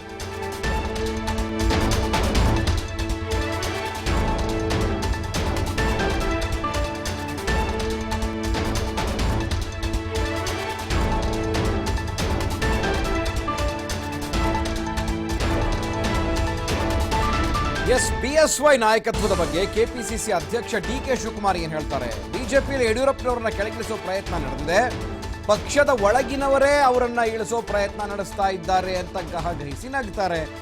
ಬಿಜೆಪಿ ಹೈಕಮಾಂಡ್ಗೂ BSY ಮೇಲೆ ಒಲವಿಲ್ಲ, ಮುಖ್ಯಮಂತ್ರಿ ಆಗಿದ್ರು ಕೂಡ ನಾನೇ 2 ವರ್ಷ CM ಅಂತ ಯಾಕೆ ಪದೇ ಪದೇ ಹೇಳ್ತಾರೆ, ಏನು ಭಯ ಇದೆ ಅವರಿಗೆ? ಬಿಜೆಪಿ ನಾಯಕರನ್ನೇ ಈ ರೀತಿಯಾಗಿ ಪ್ರಶ್ನಿಸಿದ್ದಾರೆ KPCC ಅಧ್ಯಕ್ಷ DK ಶಿವಕುಮಾರ್. ಅಂದರೆ ತನ್ನ ಮನೆಯಲ್ಲೇ ಅವರಿಗೆ ಅಭದ್ರತೆ ಕಾಡ್ತಾ ಇದೆ ಅನ್ನೋದನ್ನ KPCC ಅಧ್ಯಕ್ಷರು ಕೂಡ ಹೇಳ್ತಾರೆ ಅಂತಂದರೆ, ಸೊ ಇನ್ಯಾವ ರೀತಿಯಾಗಿ ಬಿಜೆಪಿಯಲ್ಲಿ BSYರನ್ನು, ಅಂದರೆ ಕರ್ನಾಟಕ ರಾಜ್ಯದಲ್ಲಿ ಅಧಿಕಾರಕ್ಕೆ ತಂದಂತಹ, ದಕ್ಷಿಣ ಭಾರತದಲ್ಲಿ ಮೊದಲನೇ ಬಾರಿಗೆ ಅಧಿಕಾರಕ್ಕೆ ತಂದಂತಹ BSYರನ್ನು ಬಿಜೆಪಿ ಹೈಕಮಾಂಡ್ ಇನ್ನು ಯಾವ ರೀತಿ ಕಾಡ್ತಾ ಇದೆ ಅನ್ನೋದರ ಸೂಕ್ಷ್ಮ ವಿಚಾರವನ್ನು KPCC ಅಧ್ಯಕ್ಷರು ಹಾಗೆಯೇ ವಿಪಕ್ಷ ನಾಯಕರು ಕೂಡ ಬಿಚ್ಚಿಟ್ಟಿದ್ದಾರೆ.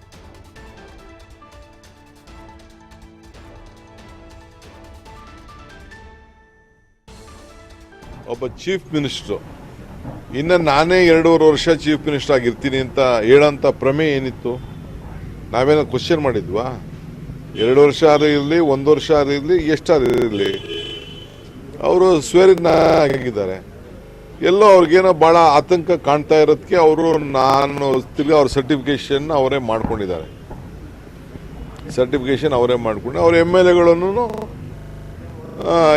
ಏನೇನೋ ಬೇರೆ ಬೇರೆ ಹೊಸ ನಾಯಕರು ಬರ್ತಾರೆ 15ನೇ ತಾರೀಕು ಆದಮೇಲೆ ಅಂತೆಲ್ಲ ಏನು ಹೇಳ್ತಾ ಇದ್ದಾರೆ. ಸೊ ಚೀಫ್ ಮಿನಿಸ್ಟ್ರೇ ಅವರ ಸರ್ಟಿಫಿಕೇಶನ್ ಕೊಡುವಂಥ ಸಂದರ್ಭ ಬಂತು ಅಂತಂದರೆ ಎಲ್ಲೋ ಏನೋ ಒಂದು ಅಪಾಯಕರವಾಗಿದೆ ಅನ್ನೋದಕ್ಕೆ ಸಾಕ್ಷಿಯಾಗಿದೆ. ಒಬ್ಬ ಚೀಫ್ ಮಿನಿಸ್ಟ್ರು ಇನ್ನು ನಾನೇ 2.5 ವರ್ಷ ಚೀಫ್ ಮಿನಿಸ್ಟರ್ ಆಗಿರ್ತೀನಿ ಅಂತ ಹೇಳೋಂಥ ಪ್ರಮೇಯ ಏನಿತ್ತು? ನಾವೇನೋ ಕ್ವಶನ್ ಮಾಡಿದ್ವಾ? 2 ವರ್ಷ ಇರಲಿ, 1 ವರ್ಷ ಇರಲಿ, ಎಷ್ಟಾರು ಇರಲಿ, ಅವರು ಸ್ವೇರಿನ ಆಗಿದ್ದಾರೆ. ಎಲ್ಲೋ ಅವ್ರಿಗೇನೋ ಭಾಳ ಆತಂಕ, ತಿರ್ಗಿ ಅವ್ರ ಸರ್ಟಿಫಿಕೇಶನ್ ಅವರೇ ಮಾಡ್ಕೊಂಡಿದ್ದಾರೆ. ಅವ್ರ MLAಗಳನ್ನು ಏನೇನೋ ಬೇರೆ ಬೇರೆ ಹೊಸ ನಾಯಕರು ಬರ್ತಾರೆ 15ನೇ ತಾರೀಕು ಆದಮೇಲೆ ಅಂತೆಲ್ಲ ಏನು ಹೇಳ್ತಾ ಇದ್ದಾರೆ. ಸೊ ಚೀಫ್ ಮಿನಿಸ್ಟ್ರೇ ಅವರ ಸರ್ಟಿಫಿಕೇಶನ್ ಕೊಡುವಂಥ ಸಂದರ್ಭ ಬಂತು ಅಂತಂದರೆ ಎಲ್ಲೋ ಏನೋ ಒಂದು ಅಪಾಯಕರವಾಗಿದೆ ಅನ್ನೋದಕ್ಕೆ. ತಮಗೆ ತಾವೇ ಯಾಕೆ ಸರ್ಟಿಫಿಕೇಶನ್ ಕೊಟ್ಕೊಳ್ತಾರೆ? ಇದು KPCC ಅಧ್ಯಕ್ಷರ ಮಾತು. ಇನ್ನು ಮಾಜಿ CM ಸಿದ್ದರಾಮಯ್ಯ ಏನು ಹೇಳ್ತಾರೆ ನೋಡೋಣ. ಮಾಜಿ CM ಸಿದ್ದರಾಮಯ್ಯ ಕೂಡ BSY ಬಗ್ಗೆ ಕೆಲವು ಮಾತುಗಳನ್ನು ಹೇಳ್ತಾರೆ. ಯಡಿಯೂರಪ್ಪನವರ ಮೇಲೆ ಅವರ ಹೈಕಮಾಂಡ್ಗೆ ಅವರಿಗೆ ಒಲವಿಲ್ಲ, ಅರೆ ಮುಖ್ಯಮಂತ್ರಿಯನ್ನಾಗಿ ಮಾಡಿದಂಥವ್ರಿಗೆ ಒಲವಿಲ್ಲ ಅಂತಂದ್ರೆ ಏನು ಚಿತಾವಣೆ ನಡೀತಾ ಇದೆ? ಹಾಗಿದ್ರೆ ಬಿಜೆಪಿ ನಾಯಕರೇನೆ BSYರನ್ನ ಕೆಳಗಿಳಿಸೋದಕ್ಕೆ ತಂತ್ರ ರೂಪಿಸ್ತಾ ಇದ್ದಾರೆ. ಅರೆ ಇದು ನಿಜಾನ?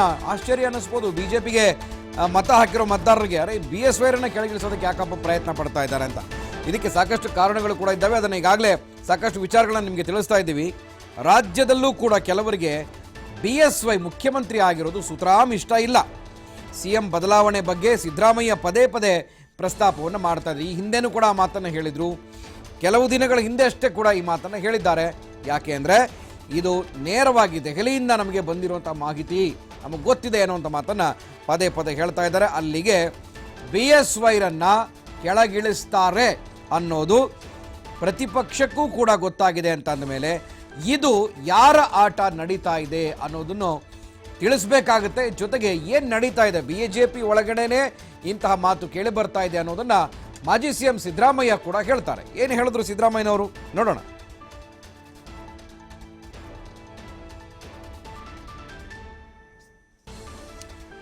ಎಸ್, ಸಿದ್ದರಾಮಯ್ಯನವರು ಕೂಡ ಈ ಮಾತನ್ನ ಹೇಳಬೇಕಾದ್ರೆ ಸಾಕಷ್ಟು ಕುತೂಹಲ ಇರುತ್ತೆ. ಯಾಕೆಂದ್ರೆ ಯಾವುದನ್ನು ಕೂಡ ಅಳೆದು ತೂಗಿ ಮಾತನಾಡುವಂತಹ ಮಾಜಿ ಸಿಎಂ ಸಿದ್ದರಾಮಯ್ಯ ಸುಖ ಸುಮ್ಮನೆ ಹೇಳಲಿಕ್ಕೆ ಸಾಧ್ಯನೇ ಇಲ್ಲ ಅನ್ನುವಂಥದ್ದು. ಇನ್ನು ಮಾಜಿ ಸಿಎಂ ಸಿದ್ದರಾಮಯ್ಯ BSY ಬಗ್ಗೆ ಏನು ಹೇಳಿದ್ರು, ಸೊ ಪದೇ ಪದೇ ಆ ವಿಚಾರವನ್ನು ಕೂಡ ಸ್ಪಷ್ಟಪಡಿಸ್ತಾ ಇದ್ದಾರೆ. BSY ಕೆಳಗಿಳಿಯೋದು ಗ್ಯಾರಂಟಿ, ದೆಹಲಿ ಮೂಲಗಳ ಬಗ್ಗೆ ದೆಹಲಿ ಮೂಲಗಳಿಂದ ನಮಗೆ ಮಾಹಿತಿ ಲಭ್ಯ ಆಗಿದೆ ಅಂತ ಹೇಳ್ತಾರೆ. ಸೊ ಹಾಗಾಗಿ ಈ ಮಾತು ಕೇವಲ ಚಪ್ಪಾಳೆಗಿಟ್ಟಿಸ್ಕೊಳ್ಳೋಕ್ಕಂತ ಹೇಳೋದಿಲ್ಲ ಮಾಜಿ ಸಿಎಂ. ಯಾಕಂದರೆ ಇದರ ಬಗ್ಗೆ ಸ್ಪಷ್ಟವಾದಂತಹ ಮತ್ತು ಸೂಕ್ತವಾದಂತಹ ಮಾಹಿತಿ ಲಭ್ಯವಾಗಿದ್ರೇನೆ ಈ ಒಂದು ವಿಚಾರವನ್ನು ಹೇಳಲಿಕ್ಕೆ ಸಾಧ್ಯ. ಎಸ್, ಇದ್ರ ಬಗ್ಗೆ ನಮ್ಮ ಪ್ರತಿನಿಧಿ ಶಿವಕುಮಾರ್ ಜೋಗೊಳ್ಳಿ ಮತ್ತಷ್ಟು ಮಾಹಿತಿಯನ್ನು ಕೊಡ್ತಾರೆ. ಶಿವಕುಮಾರ್, ಸೊ ಈಗ ಒಂದು ಪಕ್ಷದ ಒಳಗಿನ ವಿಚಾರಗಳು, ಆಂತರಿಕ ವಿಚಾರಗಳು ಆ ಪಕ್ಷದ ಸದಸ್ಯನಿಗೆ ಅತ್ಯಂತ ಬೇಗ ಗೊತ್ತಾಗುತ್ತೆ. ಆದರೆ ವಿರೋಧ ಪಕ್ಷದ ನಾಯಕನಿಗೂ ಕೂಡ ಈ ವಿಚಾರ ಗೊತ್ತಾಗುತ್ತೆ ಅಂತಂದರೆ ಎಲ್ಲ ಒಂದು ಕಡೆ ಸೋರಿಕೆ ಆಗ್ತಾ ಇದೆ. ಅದರ ಜೊತೆಗೆ ಈ ಮಟ್ಟದ ಮಾತುಗಳು ದೊಡ್ಡದಾಗಿ ಹೈಕಮಾಂಡ್ ಲೆವೆಲಲ್ಲಿ ಕೇಳಿ ಬರ್ತಾ ಇದೆ ಅಂತ ಅಂದರೆ ಮುಖ್ಯಮಂತ್ರಿ BSYರನ್ನ ಶತಾಯಗತಾಯ ಕೆಳಗಿಳಿಸಲೇಬೇಕು ಅಂತ ನಾಯಕತ್ವ ಬದಲಾವಣೆ ಬಂದಾಗಲೆಲ್ಲ ಇದೇ ಮಾತು ಕೇಳಿ ಬರ್ತಾ ಇತ್ತು. ಈಗ KPCC ಅಧ್ಯಕ್ಷರು ಅದನ್ನೇ ಮಾತು ಹೇಳ್ತಾರೆ, ವಿರೋಧ ಪಕ್ಷದ ನಾಯಕರು ಅದೇ ಮಾತನ್ನು ಹೇಳ್ತಾರೆ ಅಂತಂದಮೇಲೆ ಯಾವ ಮೂಲಗಳು ಈ ಒಂದು ಮಾತನ್ನು ಖಚಿತಪಡಿಸ್ತವೆ, ಜೊತೆಗೆ ಹೇಗೆಲ್ಲ ವಿಚಾರ ಇದು ಹೊರಗಡೆ ಬಂದಿದೆ ಅಂತ? ಗುರುಪ್ರಸಾದ್, ಈಗಾಗಲೇ ಕಳೆದ 4-5 ತಿಂಗಳಿಂದಲೂ ಕೂಡ BJP ಪಕ್ಷದಲ್ಲಿ ನಾಯಕತ್ವದ ಬದಲಾವಣೆಯ ಕೂಗು ಕೇಳಿಬರ್ತಾ ಇದೆ. ಬಸನಗೌಡ ಯತ್ನಾಳ್ ಅವರು ಬಹಿರಂಗವಾಗಿ ಅಸಮಾಧಾನವನ್ನು ಹೊರಹಾಕಿದ ನಂತರ ಇದು ಮತ್ತಷ್ಟು ಸ್ವರೂಪವನ್ನು ಪಡ್ಕೊಳ್ತಾ ಇದೆ. ಯಾಕೆಂದರೆ ಇದರ ಬಗ್ಗೆ ಎಲ್ಲೋ ಒಂದು ಕಡೆ ತಟಸ್ಥವಾಗಿತ್ತು ಇಲ್ಲಿಯವರೆಗೆ. ಈಗ ಮತ್ತೆ BJP ಪಕ್ಷದಲ್ಲಿ CM ಬದಲಾವಣೆ, ನಾಯಕತ್ವದ ಬದಲಾವಣೆ ಅನ್ನುವಂತಹ ಮಾತುಗಳು ಮತ್ತೆ ಈಗ ಚರ್ಚೆಗೆ ಪ್ರಾರಂಭವಾಗ್ತಾ ಇದೆ. ಯಾಕೆಂದರೆ ಇದರ ಹಿಂದೆ ಇರುವಂತಹ ಉರುಳು, ಯಾಕೆಂದರೆ ಇದು ಸತ್ಯ ಇರೋದ್ರಿಂದನೇ ಈ ಒಂದು ಮಾತುಗಳು ಹರಿದಾಡ್ತಾ ಇದೆ ಅನ್ನುವಂಥದ್ದನ್ನು ಕೂಡ ಗಮನಿಸಬೇಕಾಗತ್ತೆ. ಜೊತೆಗೆ ನಿನ್ನೆ ಕೊಟ್ಟಂಥ CM ಅವರ ಹೇಳಿಕೆ ಏನಿದೆ ಇದು ಕೂಡ ಇದಕ್ಕೆ ಅಚ್ಚರಿಗೆ ಕಾರಣವಾಗಿರುವಂಥದ್ದು. ಯಾಕೆಂದರೆ ಇಲ್ಲಿಯವರೆಗೆ CM ನಾಯಕತ್ವದ ಬದಲಾವಣೆ ವಿಚಾರದಲ್ಲಿ ಅಂತಹ ಸ್ಪಷ್ಟತೆಯನ್ನು ಕೊಟ್ಟಿರಲಿಲ್ಲ. ಆದರೆ ಇನ್ನೂ 2.5 ವರ್ಷ ನಾನೇ CM ಆಗಿರ್ತೇನೆ ಅನ್ನುವಂತಹ ಒಂದು ಹೇಳಿಕೆಯನ್ನು ಕೊಟ್ಟ ನಂತರ ಇದಕ್ಕೆ ಮತ್ತಷ್ಟು ಕಾವು ಪಡ್ಕೊಳ್ತಾ ಇದೆ. ಯಾಕೆಂದರೆ ಅವರೇ ಈಗ ಪ್ರಸ್ತುತ CM ಆಗಿದ್ದಾರೆ, ಜೊತೆಗೆ BJPಯಲ್ಲಿ ಅವರೇ ಮಹಾನ್ ಆಗಿರುವಂಥದ್ದು. ಇಂತಹ ಸಂದರ್ಭದಲ್ಲಿ 2.5 ವರ್ಷ ನಾನೇ CM ಆಗಿರ್ತೇನೆ ಅನ್ನುವಂತಹ ಒಂದು ಸ್ಪಷ್ಟೀಕರಣವನ್ನು CM ಅವರು ಯಾಕೆ ಕೊಡ್ತಾ ಇದ್ದಾರೆ ಅಂದರೆ, ಪ್ರಸ್ತುತ ಇದ್ದಾರೆ CM ಅವರು, ಈಗ ಮತ್ತೆ ನಾನೇ CM ಆಗಿ 2.5 ವರ್ಷ ಇರ್ತೀನಿ ಅಂದರೆ ಇದರ ಹಿಂದೆ ಇರುವಂತಹ ಅಂಶಗಳನ್ನು ನಾವು ಗಮನಿಸಬೇಕಾಗತ್ತೆ. ಸೊ ಯಾಕೆಂದರೆ ಇಲ್ಲಿ ನಾಯಕತ್ವ ಬದಲಾವಣೆಯ ಕೂಗಿಗೆ ಈಗ ಅಂತಿಮ ಸಂದರ್ಭ ಒದಗಿ ಬಂದಿದೆ ಅನ್ನುವಂಥದ್ದನ್ನು ಕೂಡ ಇಲ್ಲಿ ಗಮನಿಸಬೇಕಾಗತ್ತೆ. ಈ ವಿಚಾರವಾಗಿ ಈಗ KPCC ಕಾಂಗ್ರೆಸ್ ನಾಯಕರು ಕೂಡ ಸಾಕಷ್ಟು ಅಂಶಗಳನ್ನು ಹೊರಹಾಕಿರುವಂಥದ್ದು. ಒಂದು ಕಡೆ KPCC ಅಧ್ಯಕ್ಷ DK ಶಿವಕುಮಾರ್ ಅವರು ಕೂಡ ಹೇಳ್ತಾರೆ, ನಿನ್ನೆ ಯಡಿಯೂರಪ್ಪನವರು ಯಾಕೆ ಈಗ 2.5 ವರ್ಷ ನಾನೇ ಇರ್ತೀನಿ ಅನ್ನುವಂಥ ಒಂದು ಹೇಳಿಕೆಯನ್ನು ಕೊಡಬೇಕು, ಈಗ ಅವರೇ CM ಆಗಿದ್ದಾರೆ. ಈಗ ಈ ಒಂದು ಹೇಳಿಕೆಯನ್ನು ಕೊಡೋದ್ರಿಂದ ನಾವು ಕೂಡ ನಂಬ್ಕೊಳ್ಬೇಕಾಗತ್ತೆ BJP ಪಕ್ಷದಲ್ಲಿ ಏನೋ ನಡೀತಾ ಇದೆ. ಸೊ ಹಾಗಾಗಿ ಈ ಒಂದು ಹೇಳಿಕೆಯನ್ನು ಕೊಟ್ಟಿದ್ದಾರೆ ಅನ್ನುವಂಥದ್ದು. ಅಂದರೆ ಪರೋಕ್ಷವಾಗಿ ವ್ಯಂಗ್ಯವನ್ನು ಮಾಡಿರುವಂಥದ್ದು DK ಶಿವಕುಮಾರ್ ಅವರು ಕೂಡ. ಇನ್ನು ಹತ್ತಿರದಲ್ಲೇ ಇದೆ ನಿಮ್ಮ ನಾಯಕತ್ವ ಬದಲಾವಣೆ ಅನ್ನುವಂತಹ ವಿಚಾರದಲ್ಲಿ DK ಶಿವಕುಮಾರ್ ಅವರು ಹೇಳ್ತಾರೆ. ಹಾಗೆ ಈ ಹಿಂದೆನೇ ಕಳೆದ ಹಲವು ದಿನಗಳಿಂದಲೂ ಕೂಡ ಮಾಜಿ CM ಸಿದ್ದರಾಮಯ್ಯ ಅವರು ಕೂಡ ಈ ವಿಚಾರದಲ್ಲಿ ಹೇಳಿಕೆಗಳನ್ನು ಕೊಡ್ತಾನೆ ಬರ್ತಾ ಇದ್ದಾರೆ. ಯಾಕೆಂದರೆ ನನಗೆ ಬಂದಿರುವಂತಹ ದೆಹಲಿ ಮೂಲಗಳ ಮಾಹಿತಿಯಂತೆಯೇ ಯಡಿಯೂರಪ್ಪನವರನ್ನು ಕೆಳಗಿಳಿಸ್ತಾರೆ. ಯಾಕೆಂದರೆ ಯಡಿಯೂರಪ್ಪನವರ ಮೇಲೆ ರಾಷ್ಟ್ರೀಯ ನಾಯಕರಿಗೆ ಇಷ್ಟ ಇಲ್ಲ, ಅವರನ್ನು ಕೆಳಗಿಳಿಸಬೇಕು ಅಂತೇಳಿ ಸಾಕಷ್ಟು ಪ್ರಯತ್ನಗಳನ್ನು ಮಾಡ್ತಾ ಇದ್ದಾರೆ. ಆದರೆ ಕೆಲವೊಂದು ಅಂಶಗಳು ಪೂರಕವಾಗಿ ಯಡಿಯೂರಪ್ಪನವ್ರಿಗೆ ಬದಲಾವಣೆ ಆಗ್ತಾ ಇರೋದ್ರಿಂದ ಹೀಗಾಗಿ ಅವರು ಕೂಡ ಮುಂದುವರ್ಕೊಂಡು ಬಂದಿದ್ದಾರೆ. ಆದರೆ ಇವತ್ತಲ್ಲ ನಾಳೆ ಅವರು ಕೆಳಗಿಳಿದೇ ಇಳಿತಾರೆ. ಅವರ ಪಕ್ಷದಲ್ಲೇ ಅವರನ್ನು ಕೆಳಗಿಳಿಸೋದಕ್ಕೆ ಸಾಕಷ್ಟು ನಿರಂತರ ಪ್ರಯತ್ನಗಳು ನಡೀತಾ ಇದೆ ಅನ್ನುವಂಥದ್ದನ್ನು ಬಹಳ ಒತ್ತಿ ಹೇಳಿದ್ದಾರೆ ಸಿದ್ದರಾಮಯ್ಯ.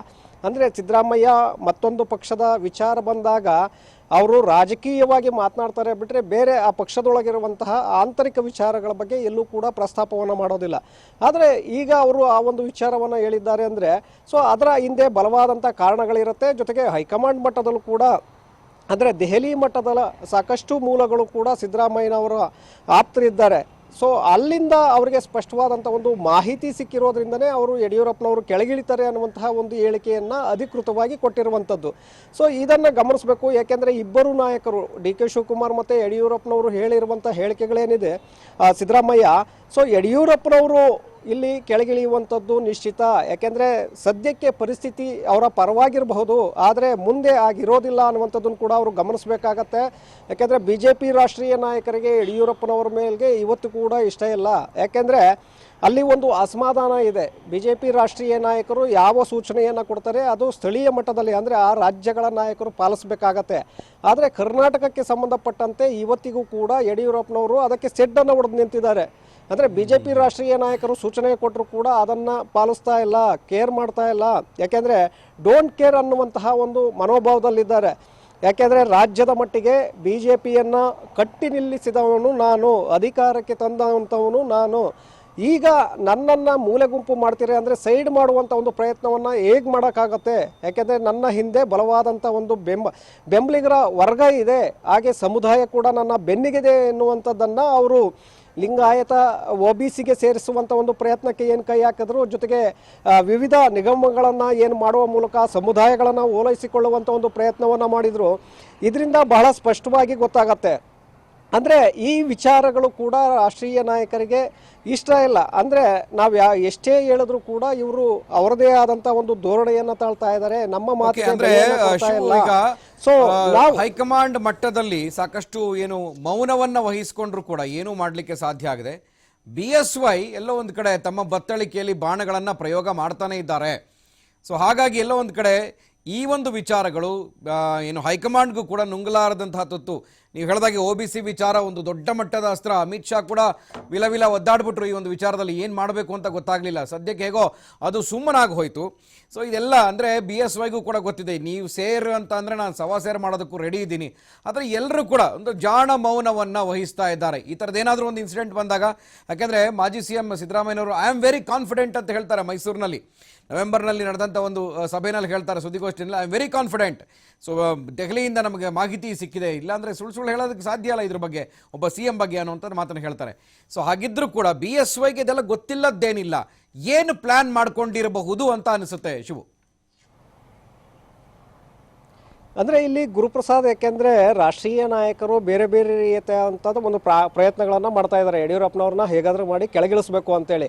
ಒಂದು ಕಡೆ ಯತ್ನಾಳ್ ಅವರನ್ನು ಎತ್ತಿಬಿಟ್ಟಿದ್ದು ಕೂಡ ರಾಷ್ಟ್ರೀಯ ನಾಯಕರು. ಅವರಿಗೆ ಪೂರಕವಾಗಿ ಇಲ್ಲಿರುವಂತಹ ಯಡಿಯೂರಪ್ಪನವರ ವಿರೋಧಿ ಬಣಗಳು ಏನಿದೆ, ಒಂದು ಕಡೆ ಶೆಟ್ಟರ್ ಇರ್ಬೋದು, ಜೊತೆಗೆ ಪ್ರಹ್ಲಾದ್ ಜೋಶಿ ಅವರು ಇರ್ಬೋದು, ಹಾಗೆ CT ರವಿ ಅವರು ಇರ್ಬೋದು, ಈಶ್ವರಪ್ಪ ಇರ್ಬೋದು, ಇವರ ತಂಡ ಮೇಲ್ನೋಟಕ್ಕೆ ನಾವು ಯಡಿಯೂರಪ್ಪನವರ ಜೊತೆಗಿದ್ದೇವೆ ಅನ್ನುವಂಥದ್ದನ್ನು ಬಿಂಬಿಸಿಕೊಂಡ್ರೂ ಕೂಡ ಪರೋಕ್ಷವಾಗಿ ಒಳಗೊಳಗೆ ಯಡಿಯೂರಪ್ಪನವರು ಕೆಳಗಿಳಿಲಿ ಅನ್ನುವಂತಹ ಒಂದು ಉದ್ದೇಶದಲ್ಲೇ ಅವರು ಪ್ರಯತ್ನಗಳನ್ನು ಮಾಡ್ತಾ ಇದ್ದಾರೆ.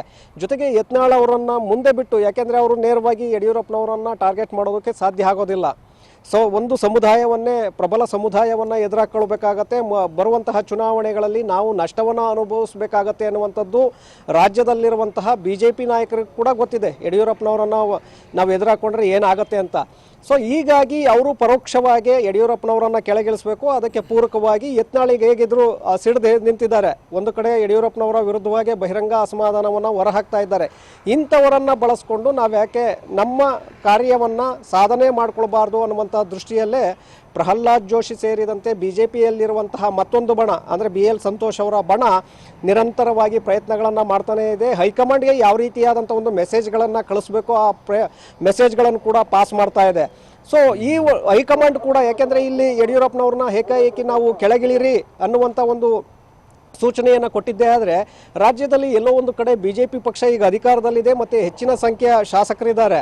ಸೊ ಮುಂದಿನ ದಿನಗಳಲ್ಲಿ ಪಕ್ಷ ಸಂಘಟನೆ ಕಷ್ಟವಾಗಬಹುದು ಮತ್ತು ಯಡಿಯೂರಪ್ಪನವರು ತಿರುಗಿ ಬಿದ್ದು ಮತ್ತೊಂದು ನಿರ್ಧಾರವನ್ನು ಅವರು ತೆಗೆದುಕೊಂಡಿದ್ದೇ ಆದರೆ ಆ ಸಂದರ್ಭದಲ್ಲಿ ರಾಜ್ಯದಲ್ಲಿ BJPಯೇ ಅವನತಿಯತ್ತ ಸಾಗಬಹುದು ಅನ್ನುವಂತಹ ಒಂದು ಕಾರಣಕ್ಕೆ ರಾಷ್ಟ್ರೀಯ ನಾಯಕರು ಕೂಡ ಯಡಿಯೂರಪ್ಪನವರನ್ನು ಕೆಳಗಿಳಿಸಬೇಕು ಅನ್ನುವಂಥ ಒಂದು ನಿರ್ಧಾರ ತೆಗೆದುಕೊಂಡಿದ್ರು ಕೂಡ ಅದಕ್ಕೆ ಕಾಲ ಬರಲಿ ಅನ್ನುವಂಥದ್ದನ್ನು ಕಾಯ್ದುಕೊಳ್ತಿದ್ದಾರೆ. ಯಾಕೆಂದರೆ ಏಕಾಏಕಿ ನಾವು ಕೆಳಗಿಳಿಸಿದ್ದೇ ಆದರೆ ಅದು ಬೇರೆ ರೀತಿಯಾದಂಥ ಒಂದು ಮೆಸೇಜ್ ಹೋಗುತ್ತೆ. ಯಾಕೆಂದರೆ ಈಗ ಯಡಿಯೂರಪ್ಪನವರು ಅದಕ್ಕೆ ಪೂರಕವಾಗಿ ಈಗ ಕೆಲವೊಂದಷ್ಟು ಮಾರ್ಪಾಡುಗಳನ್ನು ಕೂಡ ಮಾಡ್ಕೊಳ್ತಾ ಇದ್ದಾರೆ. ಇವರನ್ನು ಕೆಳಗಿಳಿಸಬೇಕು ಅಂತ ಬಂದಂಥ ಸಂದರ್ಭದಲ್ಲೇ ಲಿಂಗಾಯತ ಅಸ್ತ್ರವನ್ನು ಪ್ರಮುಖವಾಗಿ ಮುಂದುಬಿಟ್ರು. OBC ಸ್ಥಾನವನ್ನು ಕೊಡಿ ಅಂತೇಳಿ ಅವರು ಅದಕ್ಕೆ ಬೆಂಬಲವಾಗಿ ನಿಂತರು. ವೀರಶೈವ ಅಭಿವೃದ್ಧಿ ನಿಗಮವನ್ನು ಮಾಡೋದಕ್ಕೆ ನಿರ್ಧಾರವನ್ನು ತೆಗೆದುಕೊಂಡ್ರು.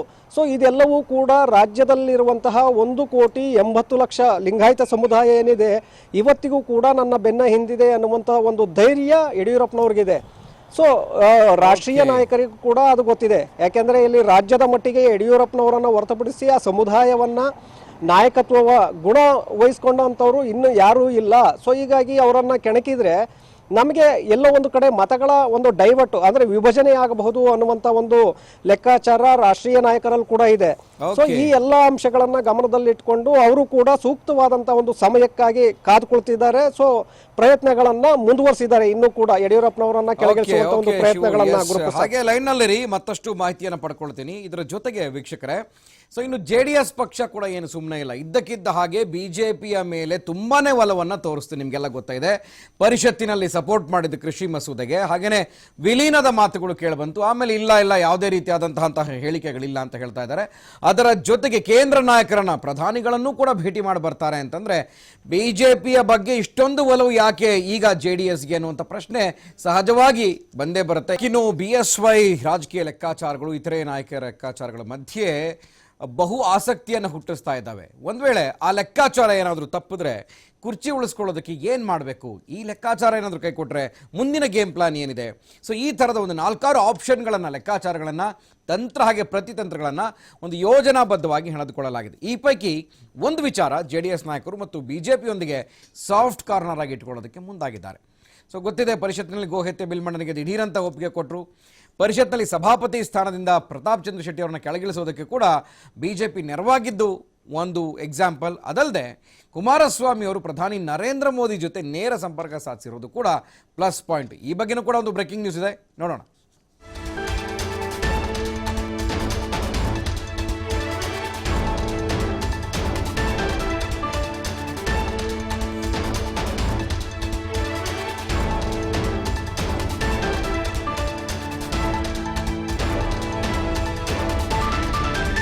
ಎಸ್, ಸಂಕ್ರಾಂತಿ ಬಳಿಕ ರಾಜಕೀಯದಲ್ಲಿ ರಾಜಕೀಯ ಕ್ರಾಂತಿ ಆಗ್ಬಿಡುತ್ತೆ. CM ಯಡಿಯೂರಪ್ಪ ಕುರ್ಚಿನ ಎಷ್ಟು ದಿನ ಸೇಫ್ ಆಗಿದ್ರೆ CM ಕುರ್ಚಿ ಮೇಲೆ ಹೈಕಮಾಂಡ್ ತೂಗುಗತ್ತಿ ತೂಗುತ್ತಾ ಇದೆಯಾ? ಈ ಎಲ್ಲ ಒಳಸುಳುಗಳನ್ನ ಗೊತ್ತಾಗಿನೇ JDS ಜೊತೆ ನಿಧಾನಕ್ಕೆ ಸಹಾಯ ಹಸ್ತ, ಸ್ನೇಹ ಹಸ್ತವನ್ನ ಚಾಚಿದ್ರ.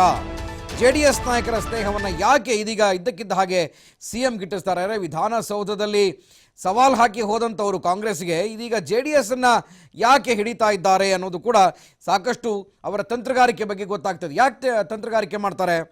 BSYಗೆ JDS ಇದೀಗ ಬಹುದೊಡ್ಡ ಅಸ್ತ್ರ. ಕುಮಾರಸ್ವಾಮಿ ಹಾಗೂ ದೇವೇಗೌಡರು ಈ ಎಲ್ಲ ಬೆಳವಣಿಗೆಗಳು ದಳಪತಿಗಳಿಗೂ ಕೂಡ ಗೊತ್ತಿದೆ, ಅವ್ರಿಗೂ ಕೂಡ ಗೊತ್ತಿದೆ ಏನೇನಾಗ್ತಾ ಇದೆ.